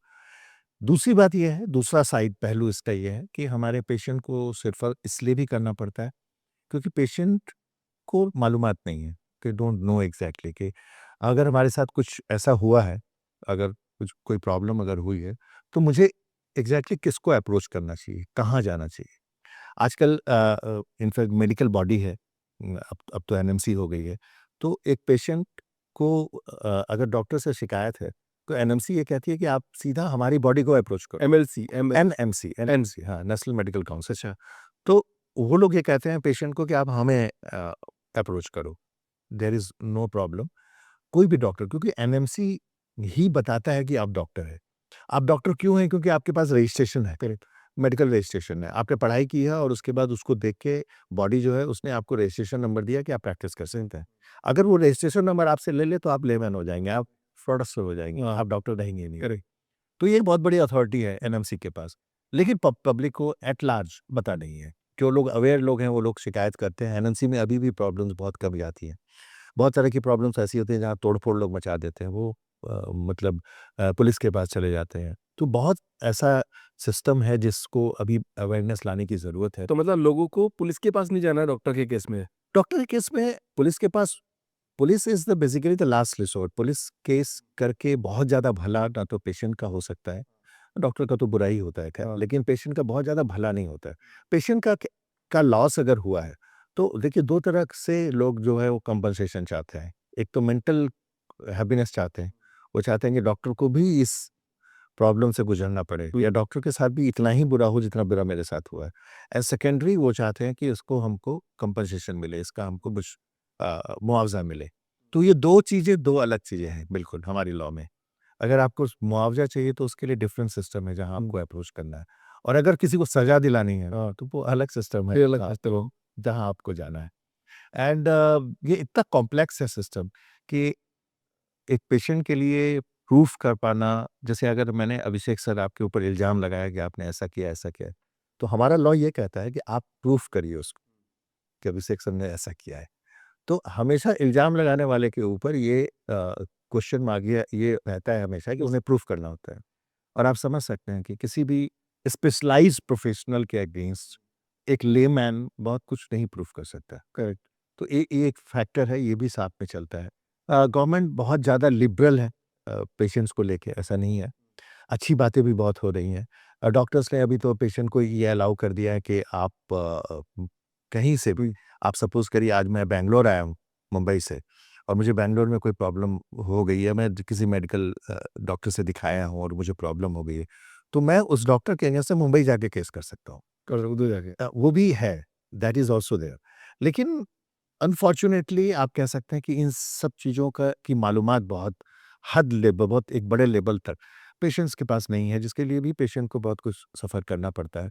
हालाँकि आजकल अवेयरनेस बहुत ज़्यादा हो गई है, अब बात-बात पे प्रॉब्लम्स होने लगती हैं डॉक्टर्स के अगेंस्ट में। अ, हम लोगों ने जब स्टार्ट किया था 25 साल पहले और 25 साल की जो जर्नी हमने जो देखा है, उसपे हमने देखा कि मैक्सिमम केसेस जो डॉक्टर्स के अगेंस्ट में डिसाइड हुए हैं या होते हैं, उसमें सिर्फ़ और सिर्फ़ एक ही फैक्टर होता है जब डॉक्टर बहुत ज़्यादा एडामेंट होता है और अपनी कहानी नहीं बोलना चाहता है, अपनी बात नहीं बोलना चाहता है, तो वहाँ पे प्रॉब्लम आती है। तो क्राइसिस मैनेजमेंट एक ऐसा आर्ट और साइंस है आप कह सकते हैं जिसमें हम लोग डील करते हैं। हम एनकरेज करते हैं डॉक्टर्स को या हो सकता है, you are a human being, गलती हो सकती है। लॉ कभी भी ये नहीं कहता है कि आप भगवान हैं। हम लोग मानते हैं डॉक्टर्स को भगवान, लेकिन लॉ जो है वो बहुत ही ट्रांसपेरेंट है। वो ये कहता है कि कोई भगवान नहीं है, भगवान एक ही है जो है। आप अपने दायरे में, अपने एजुकेशनल क्वालिफ़िकेशन के दायरे में जो कुछ भी कर रहे हैं, आप एज़ ए प्रोफ़ेशनल कर रहे हैं। जीना-मरना आपके हाथ में नहीं है, उसके लिए आपको उत्तरदायी नहीं ठहराया जा सकता। तो मेरे ख़्याल से मैक्सिमम टाइम पे क्या होता है कि डॉक्टर्स को लगता है कि हमने वो सही किया है। और जब उनके अगेंस्ट में, जब खिलाफ में जब बातें आती हैं या मीडिया बात कर रही है या लोग सोशल मीडिया पे डिफेम कर रहे होते हैं, तो डॉक्टर्स चुप रहते हैं। वो अपनी कहानी बताना नहीं चाहते, बोलना नहीं चाहते। उनको लगता है बात और बढ़ेगी और ज़्यादा ठीक है, वो ख़त्म हो जाएगा। लेकिन यहाँ पे ही मिस्टेक होता है, गलतियाँ यहीं होती हैं, जब हम अपनी कहानी नहीं बोलते। As soon as you here something from the public at large, आपको अपनी बातें बोलनी चाहिए, अपनी कहानी बोलनी चाहिए। यही क्राइसिस मैनेजमेंट है और यही हम 25 साल से हम लोग कर रहे हैं। हर डॉक्टर को, हर हॉस्पिटल को ये हम एनकरेज करते हैं, अच्छा, बुरा, whatever has happened, you should come out with your version. आपको अपना वर्ज़न ज़रूर बोलना चाहिए। So this is what we are doing. बहुत अच्छे इंस्टेंसेस हैं, बहुत बुरे इंस्टेंसेस हैं, बहुत बुरी चीज़ें भी होती हैं। अभी अभिषेक सर, आप बहुत पेशेंट प्रो बातें कर रहे हैं। कई बार मैं थोड़ा डॉक्टर प्रो बात करता हूँ, इसलिए क्योंकि मैंने देखा हुआ है कि कई बार उनको कैसे मिसहैंडल किया जाता है प्रोफेशनल्स को। उत्तर प्रदेश का एक जगह है, छोटी-सी जगह है। वहाँ पे एक पेशेंट आता है और बहुत क्रिटिकल कंडीशन में पेशेंट आता है। छोटा-सा सेटअप है हॉस्पिटल का। The hospital is having all the licences और सब कुछ। पेशेंट एडमिट होता है एंड पेशेंट एक्सपायर्ड और डॉक्टर उसके पोस्टमार्टम के लिए बोलते हैं, तो पेशेंट व के घर वाले मना कर देते हैं कि नहीं, पोस्टमार्टम नहीं होगा और ये आपके नेग्लिजेंस से मरा है और ऐसा-वैसा हम आपको देख लेंगे। जो भी है लोकल पॉलिटिशियन, जो बहुत ही बाहुबली पॉलिटिशियन है, उनका फ़ोन आता है और उन्होंने फ़ोन सिविल सर्जन को किया और सिविल सर्जन ने हॉस्पिटल को सील कर दिया। And it was amazing in fact. तो डॉक्टर बोला, यार मेरे पास सारे लाइसेंसेस हैं सब कुछ करने का, and all of a sudden in fact इतना बड़ा कार्रवाई हॉस्पिटल के अगेंस्ट में। तो हॉस्पिटल बंद रहा। इनफैक्ट बहुत सारे पेशेंट जो एडमिट थे उनको हटाया गया वहाँ से, चूँकि हॉस्पिटल सील्ड है। एंड बहुत सारे क्रिटिकल पेशेंट थे, उनका ख्याल रखने के लिए बहुत अलग म मतलब फैसिलिटीज़ उन लोगों को करनी पड़ी। And we approached high court then. हम लोग को के पास और कोई साधन नहीं था, हम लोग को हाई कोर्ट अप्रोच करना पड़ा, उनको बताना पड़ा, डॉक्टर की कहानी बतानी पड़ी वहाँ पे जज के सामने। स्पेशल हम लोगों ने परमिशन लिया कि बहुत बड़ा नुकसान हो जाएगा, बहुत पेशेंट्स हैं जो उससे जुड़े हुए हैं हॉस्पिटल से। एंड जज को समझ में आया, जज ने ऑर्डर किया और सिविल सर्जन के अगेंस्ट में आया ऑर्डर। वो सिविल सर्जन को मुआवजा देना पड़ा उस हॉस्पिटल को सील करने, यस, सील करने के लिए। तो मेरे कहने का ये मतलब है कि जितना कॉम्प्लेक्स ये तंत्र है, अ, मतलब ये एक ऐसा ऐसा तंत्र है मेडिकल साइंस आज की डेट में, मेडिकल फ्रेटर्निटी ऐसा हो गया कि एक सबसे बड़ी बात तो ये है कि एक लैक ऑफ कम्युनिकेशन बहुत है पेशेंट और डॉक्टर्स के बीच में। एक अच्छा पीआर होना चाहिए। जब पेशेंट जाता है एडमिशन के लिए या एडमिट होने के लिए या किसी भी क्लास के लिए, तो उसको इतना कॉन्फिडेंस होना चाहिए, इतना पता होना चाहिए कि what doctor is going to do with me. और ये कहता है, लॉ भी ये कहता है कि आपको बताना चाहिए, करना चाहिए, जो कहीं न कहीं मिसिंग है सिस्टम में। एक पेशेंट को वो पता नहीं होता कि एग्ज़ैक्टली क्या हो गया, कैसे कर दिया। उसको कोई अगर बता देता है कि यार इसको गलत, डॉक्टर ने गलत किया तुम्हारे साथ, तो तुरंत एकदम वो अपने रूप में आ जाते हैं पेशेंट। तो ये एक जो उस बात है जिससे बहुत सारे मेडिकल नेग्लिजेंस के केसेस सामने आ रहे हैं। और दूसरा जो फैक्टर आपने बताया कि जो सबसे बड़ा फैक्टर है वो ये है कि डॉक पेशेंट्स को ये लगता है कि the money is above the care, और पैसा है जिसकी वजह से, जिसके लिए जो है वो डॉक्टर्स इतने सारे टेस्ट हमारे को करवा रहे हैं, या फिर इतना सारा इलाज में हमारे खर्च हो रहा है, या एडमिशन्स में इतना खर्च हो रहा है हमारे, हॉस्पिटल कॉस्ट, हॉस्पिटल बिल इतना ज़्यादा हो रहा है। तो वो एक फैक्टर है जो कहीं न कहीं इरिटेट करता है पेशेंट को डॉक्टर्स के अगेंस्ट जाने के लिए। तो कुल मिला के मेरा ये हम लोगों का कहना है कि अभी हम लोगों के सिवा हिंदुस्तान में ऐसा कोई सिस्टम बना नहीं है अभी तक जिससे डॉक्टर्स को 100% प्रोटेक्शन दिया जा सके या उनको बचाया जा सके। वो आप देते हो। सो या वो हम लोगों ने 25 सालों में वो केयर स्टार्ट किया, केयर बनाया है। Not a single company. लोग बहुत कंफ्यूज करते हैं रिस्क मैनेजमेंट और इंश्योरेंस के बीच में। उनको लगता है कि insurance is also risk management, जिसको हम लोगों ने डिस्पेल किया। हमने बताया, लोगों को बताने की कोशिश हम करते हैं डॉक्टर्स को कि ऐसा बिल्कुल नहीं है। Insurance is something that guarantees your compensation, कि आपको अगर मुआवजा देना पड़ा किसी को, या कभी कोई फीस किसी को देनी पड़ी, तो उसके भरपाई इंश्योरेंस कर सकती है, बशर्ते कि उसका terms and conditions and laws के अंदर वो सब बैठता हो। लेकिन यहाँ पे compensation is the last thing. यहाँ हिंदुस्तान का जो हमारा सिस्टम है, इतना कॉम्प्लेक्स सिस्टम है यहाँ पे, इतनी प्रॉब्लम्स हैं यहाँ पे, इतने केसेस हैं कोर्ट्स में, कि कंपनसेशन तक जाते-जाते कई बार तो आधा करियर डॉक्टर्स का खत्म हो जाता है। मैंने कई ऐसे केसेस देखे हैं जो 20-20 साल से चल रहे हैं केसेस। तो वो जो केस है एक प्रोफेशनल के अगेंस्ट में, वो जितनी डेट है, हर डेट को वो डॉक्टर कहीं न कहीं स्ट्रेस में जाता है। हर डेट पे वो डॉक्टर स्ट्रगल करता है अपने प्रोफेशन के साथ। So we had made that easy. हम लोगों ने कहा कि नहीं, हम आपकी कहानी को कन्विक्शन के साथ, एक्सपर्टीज़ के साथ दुनिया के सामने रखेंगे, कोर्ट के सामने रखेंगे and you just concentrate on your practice.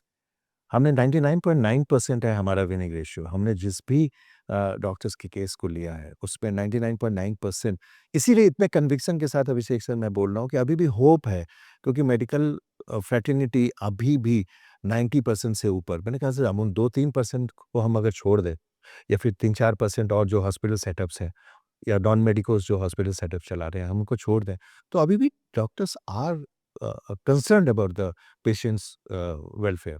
लेकिन अब वो ऐसे, मैंने कहा ना, वो कर्ण वाली स्थिति है उनकी भी।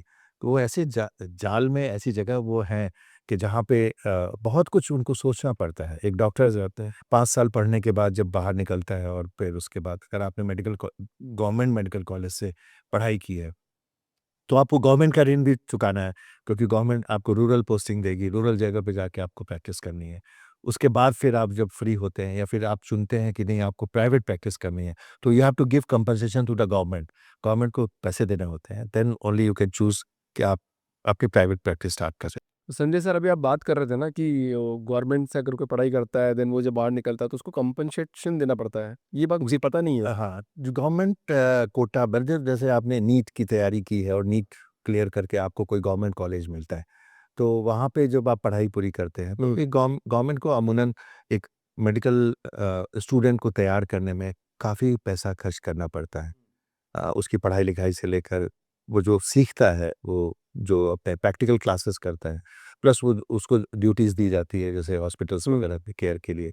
तो इन सब क्रम में एक अच्छा खासा अमाउंट जो है गवर्नमेंट हर एक मेडिकल स्टूडेंट के पीछे खर्च करती है। तो एक बॉन्ड होता है, जिसपे आपको साइन करना होता है कि आप पढ़ाई करने के बाद सर्टेन ईयर तक आप गवर्नमेंट के बात पे ही काम करेंगे, गवर्नमेंट के डायरेक्शन पे ही काम करेंगे। So government normally used to, जो मंशा गवर्नमेंट की इसके पीछे होती है, वो ये होती है कि हम अच्छे स्किल्ड डॉक्टर्स को गाँव के लेवल तक पहुँचा सकें, रूरल जगहों तक पहुँचा सकें। तो वहाँ उन्हें रूरल ड्यूटी करनी पड़ती है। अब आप सोचिए, आप चाहे कितने भी लैविशली आपका लाइफ़स्टाइल रहा हो, आप एक मेडिकल, हालाँकि मेडिकल पढ़ाई के दौरान गवर्नमेंट मेडिकल कॉलेजेस अभी जो भी हैं हमारे, जो भी इंफ्रास्ट्रक्चर इंडिया का है, सिस्टम है, वो ऐसा है कि आपको एकदम ह्यूमन बना देता है पूरा। लेकिन फिर भी बहुत अच्छे लेविश, अच्छे घर से आए हुए बच्चे, अच्छी जगहों पे रह के पढ़ने वाले बच्चे, कई बार ऐसा होता है कि गवर्नमेंट कॉलेज में आपका एडमिशन हुआ है और आप अपना प्राइवेट रूम वगैरह लेके रहते हो, लेविशली रहते हो। लेकिन ये सारी चीज़ें उनको त्यागनी पड़ती है, क्योंकि इधर रूरल आपका प्रैक्टिस हो गया, रूरल आपको जाना है, तो यू हैव टू गो।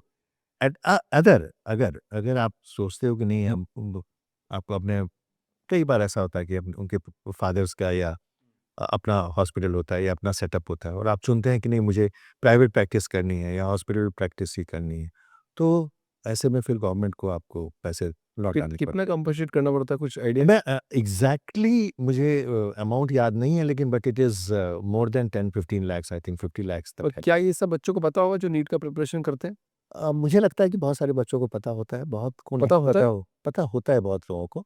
बहुत लोगों को इसलिए, ख़ास करके उन लोगों को पता होता है जिनको प्राइवेट प्रैक्टिस करनी होती है पढ़ने के बाद भी, तो उनको ये बताया जाता है। मेरे ख़्याल से कोचिंग अब तो इंस्टीट्यूट्स इतने हो गए हैं, शायद कोचिंग इंस्टीट्यूट से भी उनको पता रहता होगा। तो मैंने तो जितने बच्चों से बात की है, उनको पता होता है। लेकिन हाँ, बहुत सारे ऐसे लोग भी हैं, बच्चे भी हैं जिनको नहीं पता होता है, जो थोड़ा-सा अच्छे बैकग्राउंड से नहीं है, अच्छा वेल टू डू फैमिली से नहीं है, तो वो लोग जब तैयारी करते हैं, तो वो तैयारी करते हैं, बस पढ़ाई करते हैं कब के, फिर उनका एडमिशन वगैरह जब हो जाता है कहीं अच्छे कॉलेज, तो फिर उनको पता चलता है आज से कि बात ब्रेक के नहीं, ये रूल्स हैं जो उनको फॉलो करना है। तो ये है मेडिकल स्टूडेंट्स, या आप कह सकते हैं ये एकमात्र ऐसी फ्रेटर्निटी है जो मुझे लगता है कि आपके ज़रिए सारे पेशेंट्स को ये पता लगना चाहिए, या सारी पब्लिक को ये पता चलना चाहिए कि मैं मानता हूँ कि सबसे स्टूडियस स्टूडियस इन द पढ़ाई-लिखाई करने वाले, सबसे ज़्यादा मेहनत करने वाले, और उनका एक ऐसा लाइफ होता है कि उनको पूरी उम्र अपने आप को अपडेट रखना पड़ता है। करेक्ट, सही बात आप बोला। किसी और प्रोफ़ेशन की अगर बात करें, तो आप बहुत जम के आपने पढ़ाई की, जम के आपने यूपीएससी निकाल लिया, या फिर कोई और जगह है आप निकाल ली। उसके बाद फिर आपकी पोस्टिंग है। उसके बाद फिर आपने मलाई काटना है पूरा। जो आपको आपके हिसाब से आप लोग अपना कैलकुलेशन करते हैं कि मुझे इस डिपार्टमेंट में जाना है, ये पोस्टिंग पे जाना है। मेडिकल फ्रेटर्निटी मेरे ख्याल से डॉक्टर्स ही ऐसे हैं, चाहे वो रूरल प्रैक्टिस करें या चाहे अपने हॉस्पिटल में प्रैक्टिस करें, वो उनको अपडेट रहना पड़ता ही है हमेशा। उनको हमेशा अपनी डिग्रीज़ अपडेट करनी पड़ती है। हमेशा लेटेस्ट क्या मार्केट में चल रहा है, ये जानने की ज़रूरत होती है। अदरवाइज़ आप आउटडेटेड हो जाएँगे, आप प्रोफ़ेशन से निकल जाएँगे बाहर। अभी क्या चल रहा है, मेडिकल साइंस में अभी क्या चल रहा है, तो ये कंटिन्यूअस एक एफ़र्ट है उनका। तो हम जो भी देखते हैं, सामने का पिक्चर एक देखते हैं एक डॉक्टर को, लेकिन उसके पीछे उनका कितना मेहनत है, उनका कितना श्रम है उसके पीछे, ये हम इग्नोर करते हैं। हम लोग को, नॉर्मल पब्लिक को ये पता नहीं। नहीं बस बहुत मेहनत, वास्तव में मेहनत तो बहुत होती है। बट सर यहाँ पे 2 केस लेके चलते हैं। एक प्राइवेट इंस्टीट्यूट होता है, प्राइवेट सेक्टर जिसमें, ठीक है, वहाँ पे तो देखा जाता है फिर भी लोग कम लड़ाई करते हैं, क्योंकि थोड़ा पैसे वाले लोग जाते हैं, पैसा खर्चा करेंगे। अब एक तो है सरकारी हॉस्पिटल, अब कोई नीट से एग्ज़ाम कर प्रिपेयर करके डॉक्टर बना सका। तो कुछ डॉक्टर को मुझसे मैंने बात करी थी तो मेरे को बोलते थे कि यार अभिषेक, बहुत गालियाँ देते हैं यहाँ के लोग, गाँव के लोग आते हैं, मतलब कुछ भी तो कुछ हो गया तो पूरा गाँव इकट्ठा हो जाएगा, गालियाँ देने लग जाएगा, मारने पर लग जाएगा। कई बार तो फाइट भी हो जाती है। फिर पुलिस सरकारी हॉस्पिटल में ज़्यादा देखने को मिलती है। तो यहाँ पे गवर्नमेंट के डॉक्टर्स को कौन प्रोटेक्ट करता है? गवर्नमेंट ही प्रोटेक्ट करेगी, कुछ केस हो गया या फिर कुछ भी हो गया, क्या गवर्नमेंट के डॉक्टर्स को जेल नहीं होगी, या सिर्फ़ ये जितने भी प्रतिबंधी से प्राइवेट डॉक्टर के ऊपर है? बहुत बहुत सही और बहुत ही स्मार्ट क्वेश्चन है आपका। बहुत ही अच्छा, बहुत लोगों को नहीं मालूम है इस बारे में। बहुत इंटरेस्टिंग सा फैक्ट है ये बेसिकली। गवर्नमेंट हॉस्पिटल्स में पहली बात तो काम करने वाले जो भी लोग हैं, जो डॉक्टर्स भी हैं, पैरामेडिकल्स हैं या जो भी हैं, उसकी ज़िम्मेदारी गवर्नमेंट की होती है मैक्सिमम। सेकेंडली, बहुत इंटरेस्टिंग कहानी है, बहुत इंटरेस्टिंग सी बात है, जहाँ तक मेरा ज्ञान है, जब तक मैंने अभी तक देखा है। अ, अगर मान लीजिए डॉक्टर अभिषेक एक हॉस्पिटल सेटअप में काम कर रहे हैं और डॉक्टर अभिषेक अ, बिल्कुल सही हैं, जब तक हॉस्पिटल के ऊपर कुछ प्रॉब्लम हो गई या फिर लोगों ने तोड़-फोड़ मचा दिया, जो भी है वो गवर्नमेंट कंपनसेट अपने हिसाब से करती है। लेकिन अगर किसी ने आपके अगेंस्ट केस कर दिया, आपके नाम पे किया कि इसने ही ये केस बिगाड़ा है या फिर आपके चलते ही ये इतने सारे मतलब प्राइवेट टेस्ट आपने लिख दिया कि आप बाहर से जाके टेस्ट करा लो या जो भी है, इस तरह का कुछ भी इल्ज़ाम अगर आपके ऊपर लग गया, then that government doctor has to defend himself. उसको अपने आप को डिफेंड करना होता है। इवन बहुत सारे केसेस में कई बार कंपनसेशन गवर्नमेंट दे देती है, लेकिन वो कंपनसेशन कट होता है। उनका जो सैलरी पैकेज होगा या फिर उनका जो एक लास्ट में जो उन्हें मिलता है, एक टोटल सब सारे गवर्नमेंट एम्प्लॉइज़ के जो बेनिफिट्स हैं, तो ये भी एक बड़ा फैक्ट है कि अनटिल एंड अनलेस आपके ऊपर कुछ बातें नहीं हैं, सिर्फ़ गवर्नमेंट हॉस्पिटल के ऊपर लोगों का रोष है, गुस्सा है, किसी डॉक्टर का नाम बीच में नहीं आया है, तब तक तो आप अपने आप को सेफ फ़ील कर सकते हो। लेकिन जैसे ही आपका नाम आया, इर्रिस्पेक्टिव ऑफ कि आप गवर्नमेंट हॉस्पिटल में काम कर रहे हो, you have to defend yourself. आपको खुद को डिफेंड करना है। इसके अलावा बहुत सारी चीज़ें होती हैं जो आपका जो इंचार्ज होता है गवर्नमेंट हॉस्पिटल में या फिर बहुत सारे ऐसे सिविल सर्जन्स हैं जिनके हाथ में आपका करियर होता है कि आपको कहाँ फेंकना है, कहाँ आपसे सर्विस लेनी है। ऐसे में बहुत सारा मैन हैंडलिंग होती है डॉक्टर्स की। ये एक अलग सेगमेंट चल गया है। ये अलग सेगमेंट है कि आप डॉक्टर को फिर अब डॉक्टर को या तो ऑबलाइज करना हो उनको या नहीं तो फिर मनमानी जो भी उसका ट्रांसफ़र जहाँ हो रहा है वहाँ पे ले ले। तो ये एक अलग सेगमेंट है, ये एक अलग मगजमारी है डॉक्टर्स की, इनफैक्ट द पेन पॉइंट है, जहाँ पे डॉक्टर्स काम करते हैं। तो प्राइवेट में तो गवर्नमेंट के बहुत सारे नॉर्म्स हैं, जहाँ गवर्नमेंट शुरू से लेके लास्ट तक कस के रखती है। गवर्नमेंट हॉस्पिटल्स में हमें ऐसा लगता है कि ऐसे नॉर्म्स नहीं है, गवर्नमेंट हॉस्पिटल में भी नॉर्म है। लेकिन अब गवर्नमेंट ने जो भी फैसिलिटीज़ दी हैं, उसी फैसिलिटीज़ के अंदर एक डॉक्टर को परफ़ॉर्म करना होता है। प्राइवेट हॉस्पिटल में ऑक्सीजन की कमी हो गई या फिर कोई कोई इंफ्रास्ट्रक्चर नहीं है या कोई इक्विपमेंट नहीं है या फिर कुछ टेक्निकल खामी है, तो ये हॉस्पिटल की ज़िम्मेदारी है। वहाँ पे डॉक्टर चिल्ला सकता है, बोल सकता है कि यार ये इसके बिना मैं प्रैक्टिस नहीं करूँगा, मैं काम ही नहीं करूँगा। गवर्नमेंट हॉस्पिटल्स में आज भी बहुत सारी प्रॉब्लम्स होती हैं, क्योंकि एक बहुत बड़े मास को गवर्नमेंट हॉस्पिटल जो है वो कैटर करते हैं। तो वहाँ पे कई बार ऐसा होता है कि पेशेंट आया है इलाज के लिए, ट्रीटमेंट के लिए, लेकिन वो सारी फैसिलिटीज़, वो सारी चीज़ें नहीं हैं जो एक डॉक्टर को चाहिए। और डॉक्टर को जो अवेलेबल है उसी रिसोर्स में काम करना होता है, करना पड़ता है उसमें फिर उसमें क्योंकि फेल हो गए तो? अब फेल हो गए तो फिर आपको उसका अगर कुछ ऐसा होता है, ऐसा कोई रिवोल्ट होता है पेशेंट के साइड से, तो वो आपको फेस करना होगा। अ, एक बहुत सिस्टम है गवर्नमेंट हॉस्पिटल्स में भी, आपको कोई कोई अपैरेटस चाहिए, आपको कोई या कोई इंफ्रास्ट्रक्चर, कोई टेक्निकल मशीन चाहिए होगा, तो उसके लिए बहुत सारे दौर से गुजरना है। आपको अप्लाई करना है, परचेज़ डिपार्टमेंट को लिखना है, परचेज़ डिपार्टमेंट आगे ऑर्डर करेगा, फिर ऑर्डर कहाँ से खरीदा जाएगा, वो पूरा कंप्लीटली एक अलग तंत्र है, एक अलग सिस्टम है। तो हमारा ये कहना, मेरा जो जो जो समराइज़ पॉइंट मेरा यही कहना अभिषेक सर कि पेशेंट को तो आप अवेयर कर ही रहे हैं अपने पॉडकास्ट के थ्रू, लेकिन ये बात डॉक्टर्स को भी अवेयर कर रहे हैं कि यस, प्रॉब्लम्स हैं बहुत उनके इर्द-गिर्द, और बहुत चैलेंजिंग सिचुएशंस में डॉक्टर्स इंडिया में अभी भी प्रैक्टिस करते हैं। लेकिन ये है कि डॉक्टर्स के पास कुछ वरदान भी हैं, और डॉक्टर्स के पास कुछ अभिशाप भी हैं। तो वरदान के रूप में एक ऐसा है कि हमारा लॉ ये कहता है डॉक्टर को कि आप भगवान नहीं हैं। भगवान मत समझिए अपने आप को, बिकम अ प्रोफेशनल। आपका जो दायरा है उस दायरे के अंदर प्रैक्टिस कीजिए, एंड व्हाटएवर हैपेंस आप अपनी स्टोरी फिर बता सकते हैं, कुछ भी कहानी हो। और अभिशाप ये है कि आपको ऐसे सिस्टम में काम करना होता है अगर आप प्राइवेट प्रैक्टिस में हैं, कि आपके हाथ में बहुत कुछ नहीं होता है। आपको किसी ने एम्प्लॉय किया है अगर, तो वो इंस्टीट्यूशन तय करता है कि आपकी फीस कितनी होगी।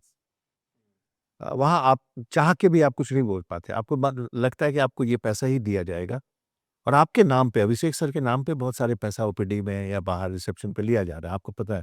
You have to work in that. आपको ये बताया जाता है कि अगर इस तरह के पेशेंट आते हैं, किसी भी सिम्पटम का पेशेंट आता है, तो इस सिम्पटम में इतना टेस्ट ज़रूरी है।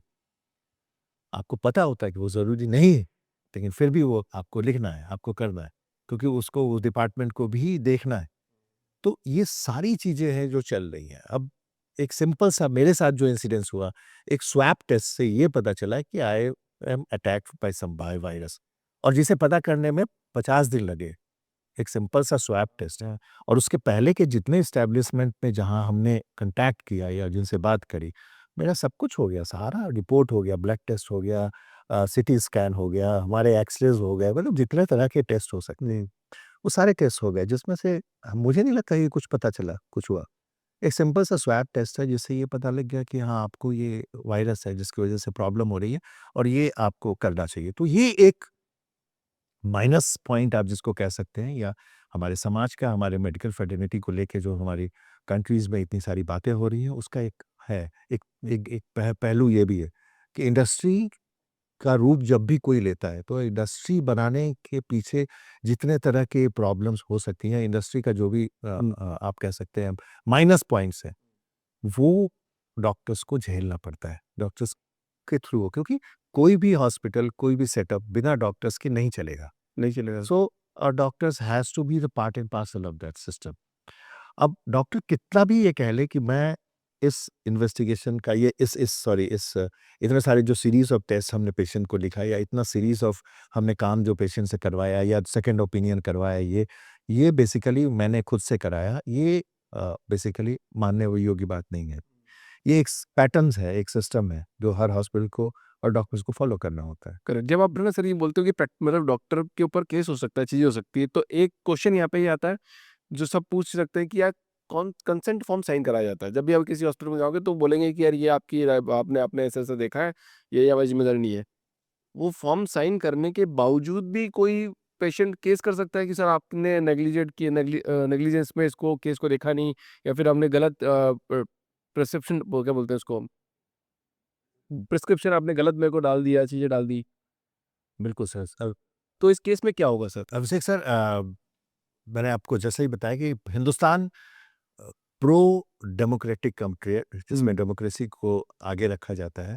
दूसरा, ये सबसे बड़ा जो लॉ है हमारे यहाँ, राइट टू लीव है। हिंदुस्तान का राइट टू लिव, हर इंसान को जीने का अधिकार है। हर इंसान अपने तरीके से जी सकता है, बात कर, तो सारे लॉज जो है वो आप देखेंगे तो प्रो पब्लिक है, पब्लिक को फेवर करती। अब वाई कंसेंट, कंसेंट बेसिकली ऐसा होता है कि किसी भी इंसान के ऊपर, हर आदमी इंडिविजुअल, अब इसी लॉ से थोड़ा आगे पे चलता हूँ, हर इंडिविजुअल जो है, हर इंडिविजुअल के पास उसको एक राइट दिया गया है कि वो अपनी प्राइवेसी या अपने आप को अपने तरीके से मेंटेन कर सकते। इवन बहुत इंटरेस्टिंग है, जो बहुत कम लोग जानते होंगे, कि इवन योर लाइफ पार्टनर, आपकी जो लाइफ पार्टनर है, या फिर आपके बहुत मित्र हैं अच्छे, या आपके रिश्तेदार हैं, या इवन आपके माँ बाप हैं, व्हेन यू आर एडल्ट, आप एडल्ट हैं और आप आपको वो स्पेस चाहिए, कहीं जगह चाहिए, तो आपको वो आप जगह ले सकते हो। They can't interfere in many things. वो इंटरफेयर लीगली भी नहीं कर सकते कि मुझे आपके बारे में ये जानना है या आपका मोबाइल फ़ोन चेक करना है या आपका, दिस इज़ इल्लीगल। ये बेसिकली प्रो पब्लिक एक लॉ है। तो इसमें क्या होता है कि आप जब भी किसी का इलाज करते हैं, अब हम मेडिकल साइंस पे आते हैं जब, तो जब भी आप किसी को चेक करते हैं, किसी को इलाज करते हैं, तो आपको ये बताना ज़रूरी है कि आप क्या इलाज कर रहे हैं हम्म। और क्यों कर रहे हैं आप। जब तक मैं नहीं बोलूँ, आप मुझे टच नहीं कर सकते। अच्छा। जब तक मैं आप कंसेंट नहीं दूँ। तो कंसेंट फॉर्म या कंसेंट का जो लीगैलिटी है, जो वैलिडिटी है, वो यही है कि हमने ये प्रोसीड्यूर या ये ट्रीटमेंट इनसे पूछ के किया था, हम्म। इनसे कंसेंट लेके किया था।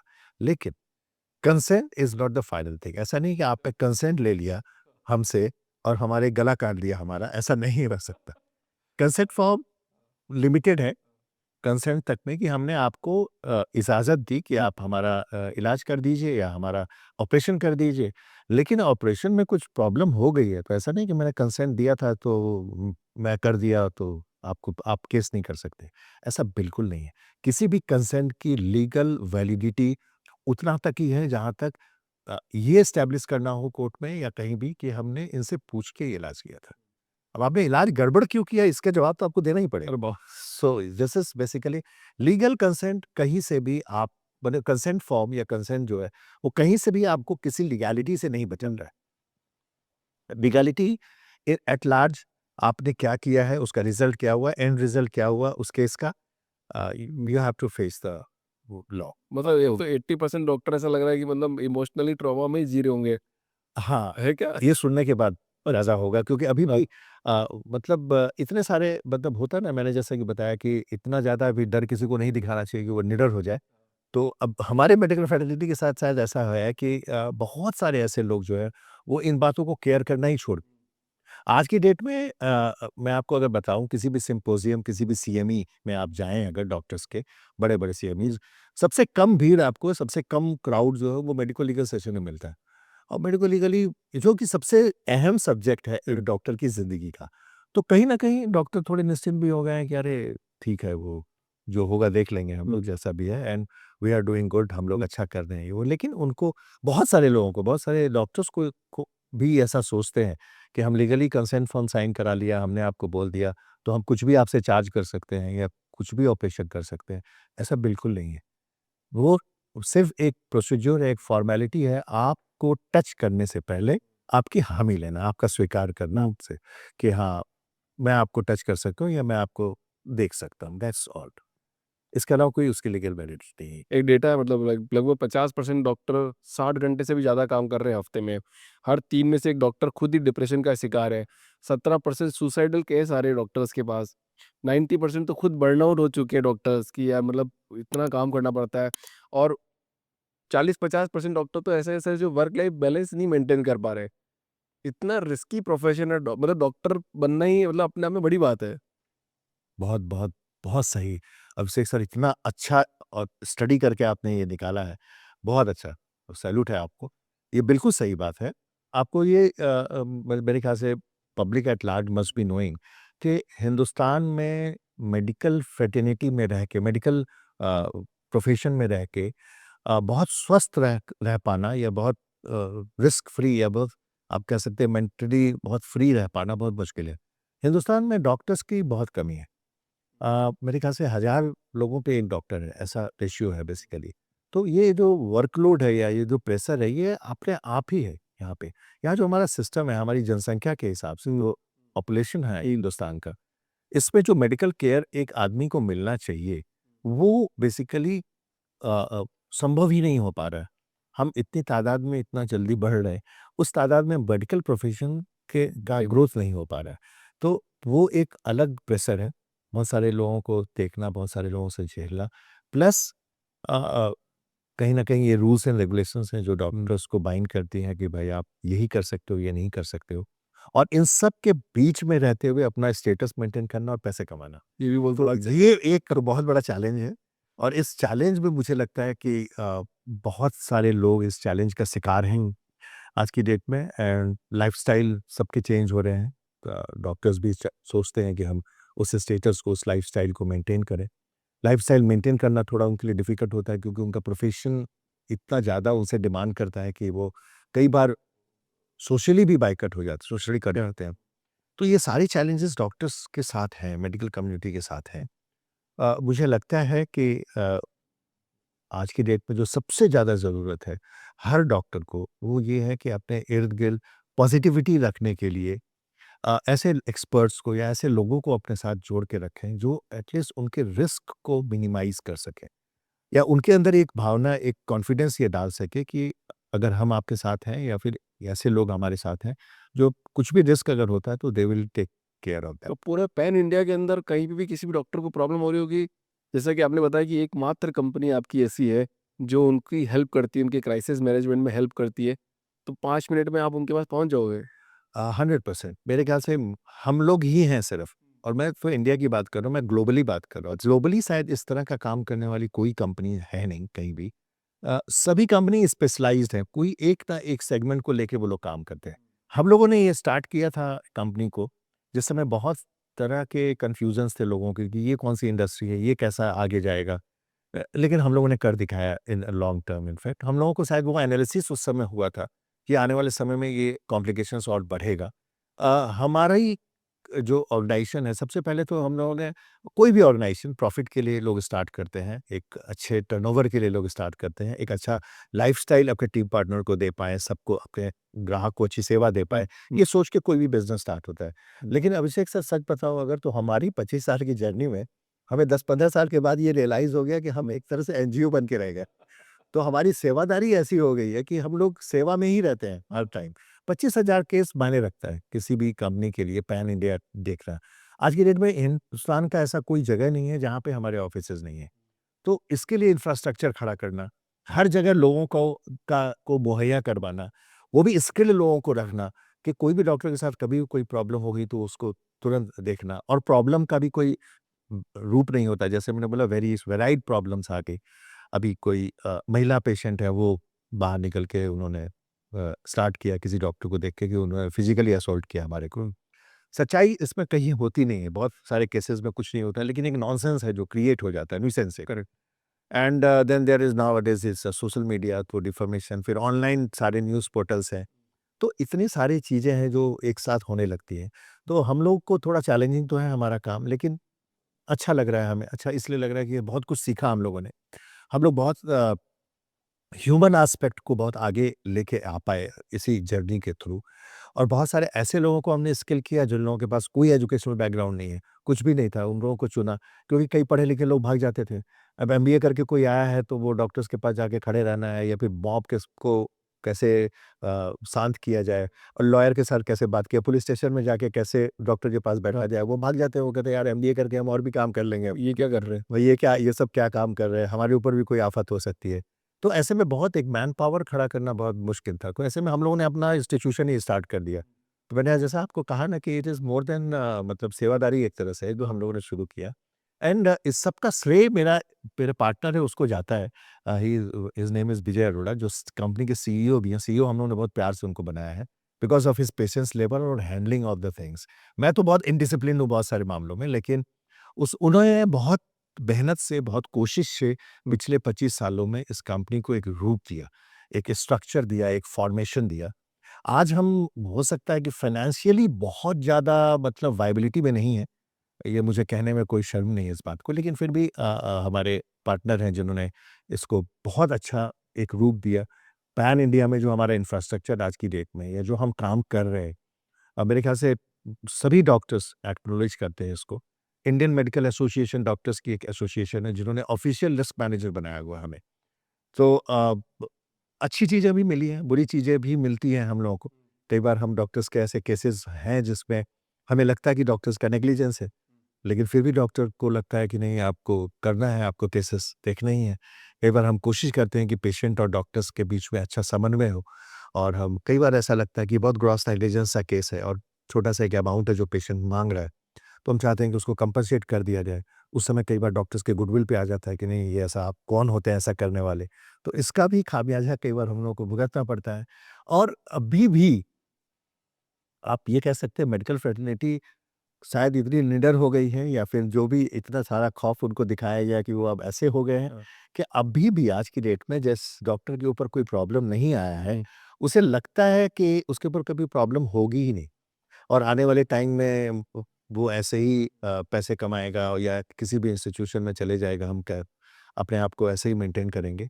तो ये एक बहुत बड़ी प्रॉब्लम, अभी भी उनको एजुकेट करना होता है कि रिस्क मैनेजमेंट एक पार्ट है आपके प्रोफेशन का, और अगर प्रॉब्लम हो गई तो बहुत बड़ी प्रॉब्लम हो जाएगी। Correct. So you should be aware कि आपके दोस्त कौन है, at least keep them on just a phone call, और जस्ट एक इंफॉर्मेशन के हुँ। पहुंचने तक पे उनको अपने पास रखिए, ताकि वो आपके हेल्प के लिए आ सके सामने। डॉक्टर्स के लिए सबके लिए बात तो करी अपन ने, पर मैं आपके साथ एक केस और डिस्कस करना चाहता हूँ कि शायद आप लोगों ने एक केस ऐसा भी डिफेंड किया जहाँ पे किसी डॉक्टर ने पेशेंट की किडनी निकाल ली, बट कभी-कभी ऐसा करना पड़ता है डॉक्टर को कि उसकी जान बचाने के लिए, पर डॉक्टर को बोल दिया जाता है किडनी चोर। नहीं, ऐसे अभिषेक सर बहुत सारे केसेस हैं, मेरे ख्याल से हर दूसरे तीसरे दिन में ऐसा आ जाता है हम लोग के सामने। होता क्या है कि मैंने कहा ना, जैसे कि अपनी स्टोरी जब हम नहीं कह पाते, या फिर जब हम खुल के सामने नहीं आते हैं, तो लोग जो है अपनी कहानियाँ बनाते हैं। मिसहैप्स मैं हमेशा बोलता हूँ कि हर प्लेटफॉर्म पे ये मैं शेयर करता हूँ, खास करके डॉक्टर्स के साथ, कि डॉक्टर्स का जो नेग्लिजेंस है, या फिर मिसहैप्स सोसाइटी में जो होते हैं, या फिर प्लेन क्रैशेस होते हैं, एवरीथिंग हैपेंस, हर कुछ होता है। अभी देखिए, एयर इंडिया का प्लेन क्रैश हुआ है अहमदाबाद का, उसका जो ऑफिशियल वर्जन था वो मेरे ख्याल से 1 साल बाद आया। करेक्ट। वो 1 साल के अंदर इतने सारे एस्ट्रोलॉजर पैदा हो गए जिन्होंने अनाउंस भी कर दिया कि ऐसा हो सकता था, ऐसा होगा। मतलब चूँकि एयर इंडिया का एक मिसहैप था, क्या कारण था, नहीं था, ये टाइम पे नहीं बता पाने के चक्कर में इतनी सारे वर्ज़न स्टोरीज़ के आ गए कि ये साल ऐसा चल रहा है, या फिर ये एआई जो प्लेन का नंबर था, वो नंबर हाँ, को जो बस सी न्यूमरोलॉजी के हिसाब से ऐसा चल रहा था, जिसको जो कहानी मिल रही थी वो बात वो कर रहा था। The same happens with the doctors also. बहुत प्रतिष्ठित डॉक्टर हैं एक राज्य के, और बहुत प्रतिष्ठित समाज में उनका नाम है। इवन इतना नाम है कि लोगों ने उनको रिक्वेस्ट भी किया था कि आप इलेक्शंस कंटेस्ट कीजिए। उनका हॉस्पिटल है, उनके हॉस्पिटल में एक पेशेंट एडमिट हुआ, जिसका ब्रेन का कुछ रिलेटेड प्रॉब्लम थी। ऑपरेशन बहुत ज़रूरी था, बहुत ही, और बहुत मिडिल क्लास फैमिली से पेशेंट था। तो डॉक्टर्स ने एडवाइस किया कि भाई ये हम ऑपरेट करेंगे आपका। ऑपरेशंस में कई बार होता है, जो बहुत मैं लेमैन लैंग्वेज में बोलना चाहता हूँ, मेडिकल लैंग्वेज में बिल्कुल नहीं बोलना चाहता हूँ। जो आपके द्वारा जो आप मुझे लगता है कि इस पॉडकास्ट से बहुत फ़ायदा लोगों का, इन जनरल पब्लिक ज़रूर अवेयर होगी। होता क्या है कि कई बार हमारे शरीर का बहुत सारा ऐसा अंग है, जो उसको ऑपरेशन के दौरान या डॉक्टर सर्जरी के दौरान निकालते हैं, लेकिन उसको प्रिज़र्व कर देते हैं हमारे ही शरीर में, कहीं चीरा डाल के या कहीं कट मार्क देके, they used to preserve that body parts, कि बाद में हम इसको डिस्ट्रॉय नहीं करते हैं, उसको हम यूज़ कर सकते हैं कहीं। ये बहुत ही मतलब डॉक्टर्स के बीच में, ये पब्लिक के बीच में नहीं है, पब्लिक को बस जगह पता नहीं होती। तो ऐसे ही इस पेशेंट के केस में ऐसा हुआ कि उसको इस जगह पे काट के उसने उसको सिल दिया, उस पार्ट को रख दिया। एंड पेशेंट की हालत बहुत क्रिटिकल थी, तो डॉक्टर ने बोला कि भाई इसको आप मत डिस्चार्ज करवाइएगा, 2 दिन एटलीस्ट हॉस्पिटल में रहने दीजिए, केयर में लोगों के, and then we will see, the उसके बाद हम लोग देखेंगे। लेकिन पेशेंट के घर वाले नहीं माने, और पेशेंट को डिस्चार्ज करा लिया। तो होना यही था, पेशेंट घर पहुँचते-पहुँचते मर गया। अब लोगों की स्टोरीज़ सामने आने लगी। तो पहले तो वो लोग पहुँच गए डॉक्टर के पास कि आपने गलत किया है, ऐसा किया, वैसा किया। पहले इल्ज़ाम कुछ और था कि आप हमारे को कंपनसेट कीजिए, हम बहुत गरीब थे और आपके मिसहैंडलिंग की वज़ह से हमारा पेशेंट मर गया, ब्ला-ब्ला जो भी था। डॉक्टर्स का ये डिफेंस था कि भाई हमने तो तुमको बताया था कि तुम रहो यहाँ पे, हमारी केयर में रहो, फिर भी आपने पेशेंट आप लेके गए। In the meantime when the cremation was taking place, जब क्रेमेशन के लिए पेशेंट को ले जा रहे थे, तो किसी ने कट मार्क देख लिया होगा। तो उसने अलग ही कहानी स्टार्ट, उसने जस्ट बोलना था कि भाई ये तो किडनी चोरी का मामला लग रहा है। डॉक्टर ने किडनी ही निकाल लिया है, और एक ने बोला, फिर दूसरे एक्सपर्ट ने, फिर तीसरा लोगों ने, हाँ, हाँ, याद ये वही होगा, और ये वो जो भी था। उन्होंने पेशेंट को बरी कर दिया। They were from the Muslim family, तो उन्होंने बरी कर दिया पेशेंट को, और उसके बाद फिर बढ़ चढ़ के चढ़ने लगे हॉस्पिटल के ऊपर। हम लोगों को ये बात पता चली कि हमारा एक अपना सिस्टम, जैसे आपके ऑफिस का पूरा सिस्टम है, तो 24/7 इनफैक्ट वी आर वर्किंग। हमारे कॉल सेंटर्स हैं जो चलते हैं 24/7। तो अचानक हम लोगों ने ऑनलाइन पोर्टल पे, न्यूज़पेपर पे, times of India, Hindustan times, सबका वो उस दिन का न्यूज़ देख रहा था, जिसमें वो डॉक्टर साहब का नाम आया एंड हॉस्पिटल का कि वो किडनी चोरी किया है उन्होंने और ये वो। तो हम लोग का आपस में ही बात ये हुई कि भाई ये डॉक्टर तो हमारे मेंबर हैं, हमारे क्लाइंट हैं और इनको तुरंत अप्रोच करना चाहिए हमें। फिर सबने पूछा कि भाई डॉक्टर ने आप लोगों को फ़ोन किया या नहीं किया नियरेस्ट ऑफिस में, तो पता चला डॉक्टर्स ने कोई कॉल नहीं किया हम लोगों को। तो हम लोगों ने डॉक्टर को अप्रोच किया, उनको बोला कि सर आपका न्यूज़ चल रहा है ऐसा-वैसा ये वो। And he was very casual. उन्होंने बोला देखो मैंने ये सब बताया था और ये सब बेकार की बातें हैं, डिफेमेशन की बातें हैं। मैंने कहा सर स्टोरी चाहिए आपका, आपकी बाइट चाहिए, नहीं तो ये तो चलता रहेगा यहाँ पे। बोले अभी हम क्या कर सकते हैं यार, न्यूज़ 1-2 दिन में लोगों की मेमोरीज़ फेड हो जाती हैं, खत्म हो जाती हैं। हमने कहा मेमोरीज़ खत्म होती हैं, लेकिन उस न्यूज़ से जो बड़ा न्यूज़ निकलता है, बड़ा जो स्टोरी निकलती है, वो बहुत गलत होगा। फिर भी हमने डॉक्टर को बनाया किसी तरह, हमने हमारे एक्सपर्ट से बात कराई। हमारे एक्सपर्ट्स वो होते हैं जो डॉक्टर्स भी होते हैं और लॉयर्स भी होते हैं। जिन्होंने एमबीबीएस, एमडी करने के बाद लॉ की डिग्री ली होती है, वो एक्सपर्ट्स होते हैं बेसिकली, वो अच्छा समझते हैं डॉक्टर के केस को। हम लोगों ने अपना एक वर्ज़न बनाया और सारे न्यूज़पेपर्स के पोर्टल्स पे रिप्लाई का सेक्शन होता है, उस पे डाला। हमने अपने ऑफ़िस को बोला भाई इस अभी बेस्ट हम लोग यही कर सकते हैं। अपलोड करो कि आपने जो भी स्टोरी छापी है, एक तरफ़ा स्टोरी आपने छापी है, ये स्टोरी बिल्कुल नहीं है और हम लोग अप्रोच कर रहे हैं और कॉम्पिटेंट अथॉरिटी जितनी है सबको, और आप सब बहुत मुश्किल में पड़ जाएँगे। तो वो स्टोरी डाली गई तो मेरे ख़्याल से कोई रात भर के अंदर ही सब लोगों ने वो पुल्ड आउट कर दिया, स्टोरी रिमूव कर दिया। उसके बाद हम लोगों ने अप्रोच किया डिस्ट्रिक्ट मजिस्ट्रेट को और बताया कि सर ये ऐसा-ऐसा केस है। एंड डॉक्टर वाज़ लाइक कि यार इतने सब कुछ करने की ज़रूरत क्या थी? हमने कहा कि सर देखिए इस केस का असर जो है अभी वो ऑनलाइन पोर्टल पे है, बाद में न्यूज़पेपर्स में आने लगा, बाद में दो लोगों के फ़ोन आने लगे डॉक्टर्स के पास। उनके पेशेंट्स आपस में बात करने लगे कि ऐसा भी इस हॉस्पिटल में होता है। कई लोगों ने तो डिस्चार्ज के लिए भी आ गए कि हमको डिस्चार्ज करो भाई, हमको रहना नहीं है हॉस्पिटल में यहाँ पे। तो डीएम के इंटरवेंशन के बाद हम लोगों ने पोस्टमार्टम वापस से करवाया। उसको निकाला गया ज़मीन से एंड पोस्टमार्टम हुआ। पोस्टमार्टम में दोनों किडनी बराबर थी उसमें। उसको रिकॉर्ड किया गया, मीडिया बुलाया हम लोगों ने, रिकॉर्ड किया and then we filed case against that patient in the police station. So इतना काम करने के बाद बिकॉज़ लगता है मुझे कि हम लोगों को 10-15 दिन लग गए, ये पूरा इन्वेस्टिगेटिव काम करने के लिए, और ये इसको ज़रूरी हम लोगों ने इसलिए समझा क्योंकि कहीं न कहीं मास में, पब्लिक में ऐसा नहीं हो जाए कि एकदम इतना अविश्वास हो जाए डॉक्टर्स के लिए, हॉस्पिटल के लिए कि हम जान बचाने के चक्कर में जान दे दें अपनी। होता ये है कि हम इतना डर जाते हैं कई बार कहीं कि यार यहाँ गए तो प्रॉब्लम ही होगी हमारे को। ये जो आप कह सकते हैं जो फॉल्स चीज़ें हैं, ये डिस्पेल होना चाहिए, ये खत्म होनी चाहिए, जिसके लिए हम लोगों ने इतनी मेहनत की, फिर सारे न्यूज़पेपर्स ने छापा भी इसको कि ऐसा नहीं था बिल्कुल। अरे वाह! तो ऐसा ऐसा होता है, नॉर्मली ऐसा होता है। कभी भी वन साइडेड स्टोरी पे हमें नहीं जाना चाहिए। बहुत सारी ऐसी स्टोरीज़ हैं जो चटपटा बनाने के लिए या फिर मेडिकल सिस्टम को बदनाम करने के लिए हो, जैसे भी हो, या उनको प्रेशर में रखने के लिए हो, ऐसा प्लान किया जाता तो है। डॉक्टर जब बोलता है कि डिस्चार्ज मत करो, मत लेके जाओ पेशेंट को, और मतलब जितने भी घरवाले होते हैं, नहीं हमको तो 3 दिन ही रखना है, हमको तो लेके जाना है घर पे, फाइट करने लग जाते हैं। ऐसा मतलब बिल्कुल आम है। तो क्या जनता को ये करना चाहिए कि जनता डॉक्टर को बोल रहे हैं बिल्कुल कि बिल्कुल नहीं करना चाहिए। वंस यू हैव डिसाइडेड कि आपने जब डिसाइड कर लिया कि हमें इस डॉक्टर के साथ इलाज करना है या हॉस्पिटल में एडमिट करना है, तो you should go with the hospital authority और अपना दिमाग नहीं, क्योंकि उस इस सारे केस में एक ही एक्सपर्ट होता है और वो है डॉक्टर। सो मेडिकली वो जानता है कि क्या हो सकता है। करेक्ट। इस पेशेंट को अगर ले जाया जाए तो ये पेशेंट कितने दिन तक सर्वाइव कर सकता है, कितने दिन तक नहीं रह सकता है। So you should go at least, अगर आपने डिसाइड कर लिया कि मुझे इलाज कराना है, ऑपरेशन कराना है और इस हॉस्पिटल में रहना है, तो आपको वो वेट करना चाहिए। You you should keep patience. You should not leave against medical advice. कभी भी मेडिकल एडवाइस के अगेंस्ट नहीं जाना चाहिए। बहुत सारी स्टोरी डिस्कस करी संजय सर अपन ने इसमें पॉडकास्ट में, एंड डॉक्टर पेशेंट का पूरा अपन ने आज, I thank you so much, solid चीज़ बनाई है। बट मेरे को एक चीज़ और समझाओ सर, यहाँ पे एक चीज़ हम लास्ट बात करते हैं, बहुत इंपॉर्टेंट है वो, और शायद ये मैसेज तो जाना ही चाहिए कि जब कभी भी कोई क्रिटिकल पेशेंट होता है, मेरे साथ भी केस हुआ था मेरे सिस्टर के लिए, और वो सेम डिस्कस भी कर सकते हैं। बट जब कभी भी कोई पेशेंट आईसीयू में होता है और जीने मरने की कगार पर होता है, तब जितने भी फैमिली मेंबर है ना, दो चीज़ उनके चल रहा होता है कि क्या कर रहे हैं अंदर, क्या आईसीयू में जो बंदे को रख रखा है, जो पेशेंट को रख रखा है, वो बिलिंग के लिए रख रखा है या फिर वास्तव में कुछ ट्रीटमेंट हो रहा है नहीं हो रहा है। मैं बोल रहा हूँ ये हर आदमी जिसका भी परिवार का सदस्य आईसीयू में है, वो ये बात उस डायलेमा में होता ही होता है उस टाइम पे कि क्या चल रहा है, डॉक्टर पैसे लेने के लिए कर रहे हैं या फिर वास्तव में इलाज कर रहे हैं। तो इस चीज़ से बाहर कैसे निकले, मतलब सही सोच क्या होनी चाहिए यहाँ पे सर?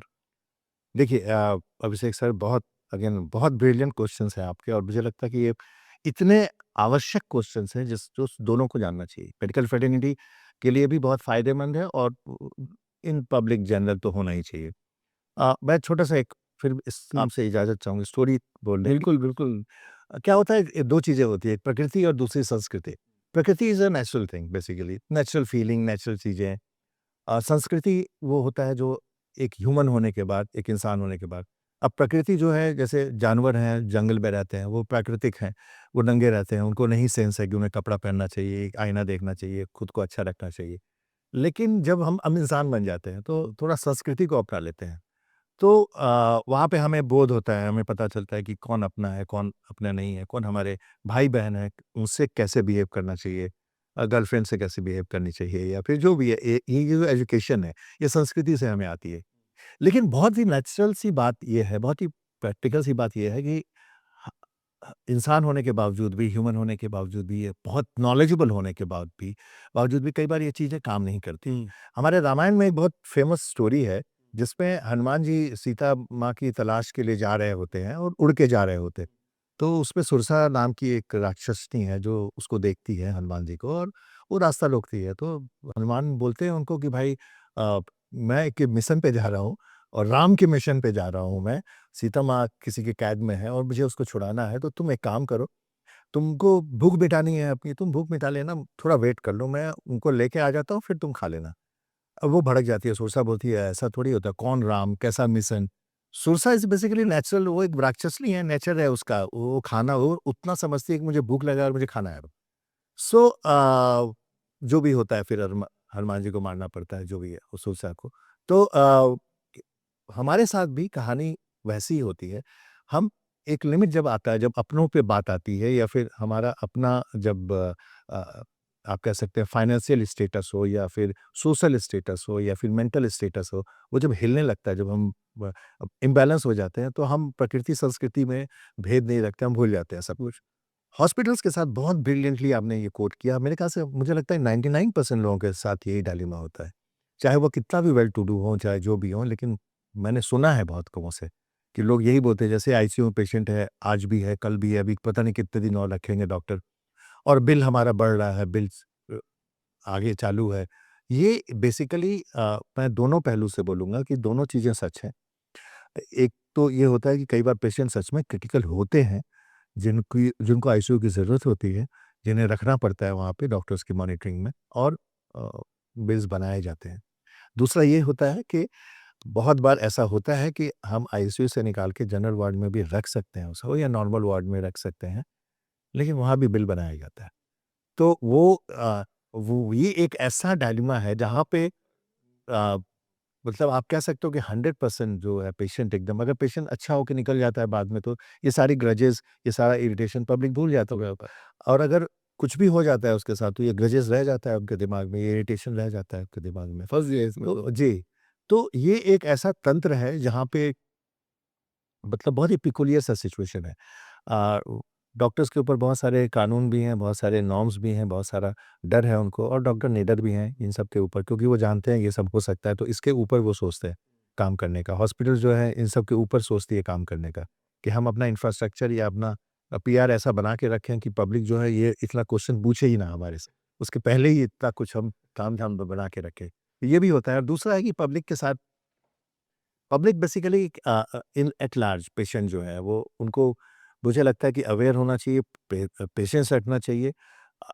हर एक पेशेंट का एक फैमिली फिजिशियन तो होना ही चाहिए जिस पे वो डिपेंड करता हो, जिसको लॉन्ग टर्म तक वो अच्छा जानता हो, जिसको पता हो कि हम इस पे डिपेंड हो सकते हैं। बाकी एक पेशेंट को राइड के लिए नहीं लिया जाएगा, ऐसा बिल्कुल नहीं है। वो कहीं भी उसको राइड के लिए लिया जा सकता है।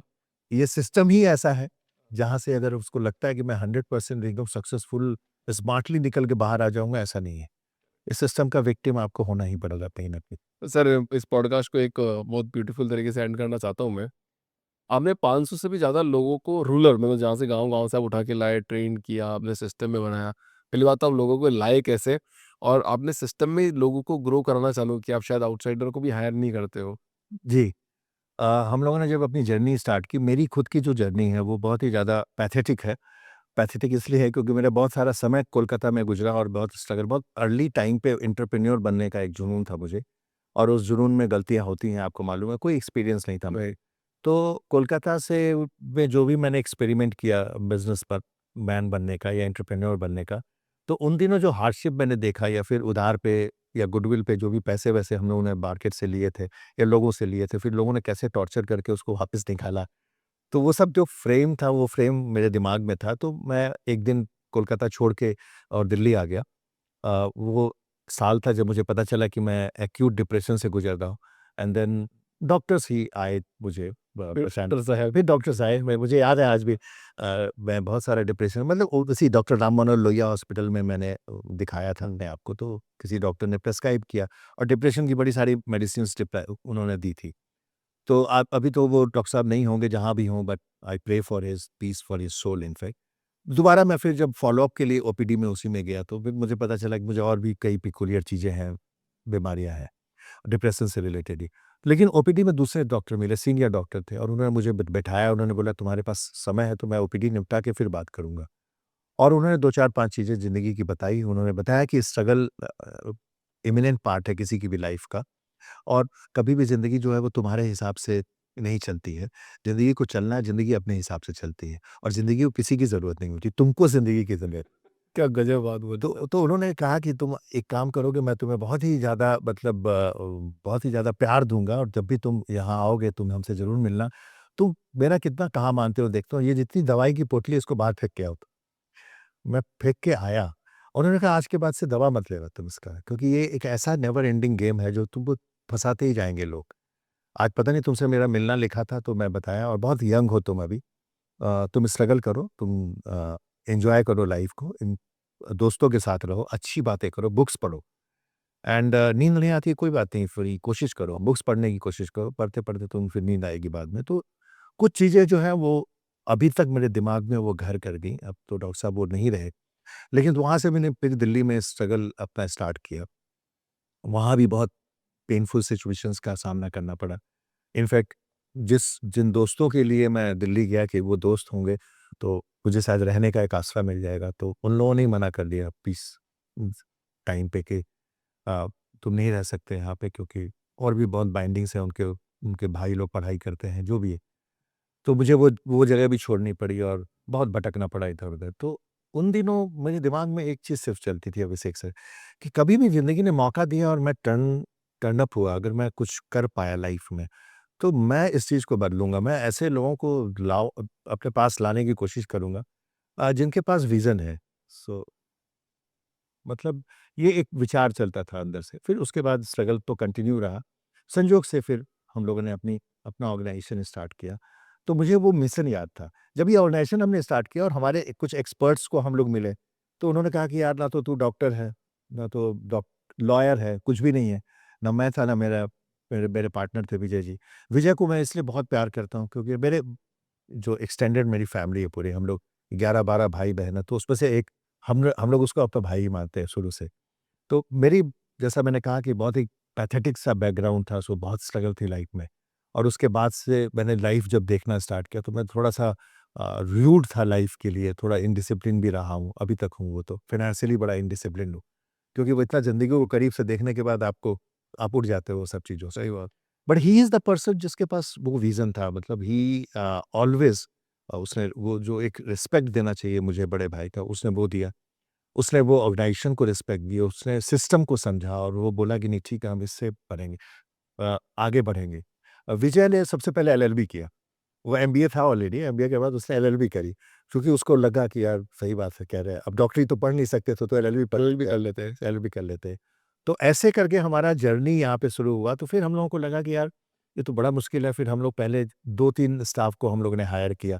तो वो लोग 1-2 दिन रहते थे और चले जाते थे, क्योंकि आपको मालूम है कि 2 चीज़ें होती हैं, नारायण और नारायणी। कृष्ण भगवान को जब लगा कि अब युद्ध होना ही है, दोनों भाइयों में कुछ हो नहीं सकता, तो दोनों भाइयों की जिज्ञासा थी कि भाई कृष्ण किस किस साइड रहेंगे। तो कृष्ण ने कहा कि मैं तुम दोनों को प्यार करता हूँ, तो अब दोनों में बाँट देता हूँ खुद को। तो उनकी जो जितनी भी सेना थी, उनका जितना भी फिज़िकल आप कह सकते हैं मटेरियलिस्टिक जितनी भी ताकत थी, वो उन्होंने बोला एक तरफ है और एक तरफ मैं अकेला हूँ, मैं कुछ करूँगा नहीं, रथ-वथ चलाऊँगा। अब चुन लो तुम लोगों को क्या चुनना है। तो दुर्योधन ने नारायणी ले ली। दुर्योधन ने बोला भाई क्या करने का, मटेरियलिस्टिक सारी चीज़ें लेके वो अलग हो गए और पांडवों को कृष्ण के साथ समझौता करना पड़ा। लोगों ने रिज़ल्ट देखा फाइनली क्या हुआ। तो ये वर्ल्ड ऐसा है कि जिसमें नारायणी की पूजा बहुत होती है। आपका पोज़ीशन क्या है, आप किस ऑफ़िस में आप ऑपरेट कर रहे हो, आप क्या पहन रहे हो, आप कौन-सी गाड़ी में चल रहे हो, ये देख के लोग कयास लगाते हैं कि आप क्या होगे। तो हम लोगों के साथ भी सेम था, हम लोगों ने जब स्टार्ट किया तो हम लोग तो बेसमेंट से स्टार्ट किया था एक कंपनी छोटा-सा बेसमेंट दिल्ली का। तो वहाँ पे वो टिकते ही नहीं थे लोग, लोग आते थे, लोग बोलते थे अरे पता नहीं इन लोगों का विज़न और फ्यूचर का पता नहीं है, तो ये आगे क्या करेंगे? तो ऐसे टाइम पे मेरे को अपना मिशन मैंने विजय से कहा कि यार मेरा मिशन था, मैं बहुत स्ट्रगल किया और मैंने बड़े धक्के खाए हैं। किसी ने मेरी बात नहीं सुनी, कोई हमारे काम पे फ़ोकस नहीं करता था, मेरी बातों पे फ़ोकस नहीं करता था। तो हम लोग ऐसा करते हैं कि अनस्किल्ड लोगों पे देखते हैं, जिनको बहुत जॉब की ज़रूरत हुई है वो और मुझे अभी भी याद है कि एक लड़का आया, बहुत ही मतलब अ मतलब बहुत ही आप कह सकते हैं टूटा हुआ सा घर से एकदम बिल्कुल जॉब की बड़ी ज़रूरत थी उसको और हाउसकीपिंग का भी जॉब करने को रेडी था वो। तो हमने कहा कि चलो ठीक है, अभी हाउसकीपिंग में भी हम लोगों को ज़रूरत है लेकिन ठीक है, करो आप। तो हाउसकीपिंग में उसने जॉइन किया और one fine morning I saw वो ब्रोशर पढ़ रहा था हम लोगों का बैठ के। तो हमने कहा, "यार तुमको पढ़ना आता है?" बोले, "हाँ, पढ़ लेता हूँ, थोड़ा बहुत समझ लेता हूँ।" तो हमने कहा कि यार इसको हम लोग स्किल करें। काम हमारे पास भी बहुत ज़्यादा नहीं था क्योंकि मैं खुद भी फील्ड में जाता था, डॉक्टर से मिलता था और फिर जब दोपहर में हम लोग इकट्ठे होते थे, तो इस तरह के जितने भी लोग था बैठ के अपनी ट्रेनिंग देते थे हम लोग। तो वो लड़का जो है वो उसने बड़ा अच्छा पिक किया। उसको बातें समझ में आ रही, कांसेप्ट समझ में आया। वो आस्ते-आस्ते सेल्स पे चला गया, सेल में गया इवन ही बिकेम मतलब जब मतलब आप कह सकते हैं 4-5 साल बाद 5 साल बाद जब थोड़ा-सा ऑर्गनाइज़ेशन बड़ा हुआ, ही कैप्टन्ड आवर टीम वो कैप्टन था एक टीम का पूरा। तो हम लोगों को बहुत मतलब वो जो इंसिडेंस था मेरे को लगा कि यार लोगों के पास जिनके पास विज़न है, लेकिन बहुत कुछ जो पजेस नहीं करते हैं, उन्हें हम सिखा सकते हैं, उन्हें हम स्किल दे सकते हैं और हमारा जो मिशन है, ये सर्विस इंडस्ट्री है बेसिकली। यहाँ पे एंड ऑफ द डे ये मायने नहीं रखता है कि एक डॉक्टर ने आके आपको सर्विस दी, एक लॉयर ने आके सर्विस दी या किसी कॉमन मैन ने दी। वहाँ ये रहता है कि डॉक्टर का प्रॉब्लम सॉल्व हुआ। उसको उसके साथ कोई खड़ा था, उसको एक मेंटल पीस मिली। तो ये हम कर सकते हैं, जो अनस्किल्ड लोग हैं उनको भी दे सकते हैं क्योंकि आप आज की डेट में क्या है कि किसी भी ऑर्गेनाइजेशन में, कोई भी ऑर्गेनाइजेशन हो, कोई भी बिज़नेस फर्म हो, वहाँ पे स्किल की पूजा है। वहाँ विज़न की कोई पूजा-वूजा नहीं होती है। वहाँ पे आप जाके आप बोलोगे कि मैं इतना सोच रहा हूँ इस विज़न पे। आप क्या पोजेस करते हो वो लोग देखते हो। उससे आपका आकलन करते हैं लोग। आप में कितना पोटेंशियल है, ये कम लोग देखते हैं। तो पोजेसमेंट और पोटेंशियल दीज़ आर 2 वर्ड्स।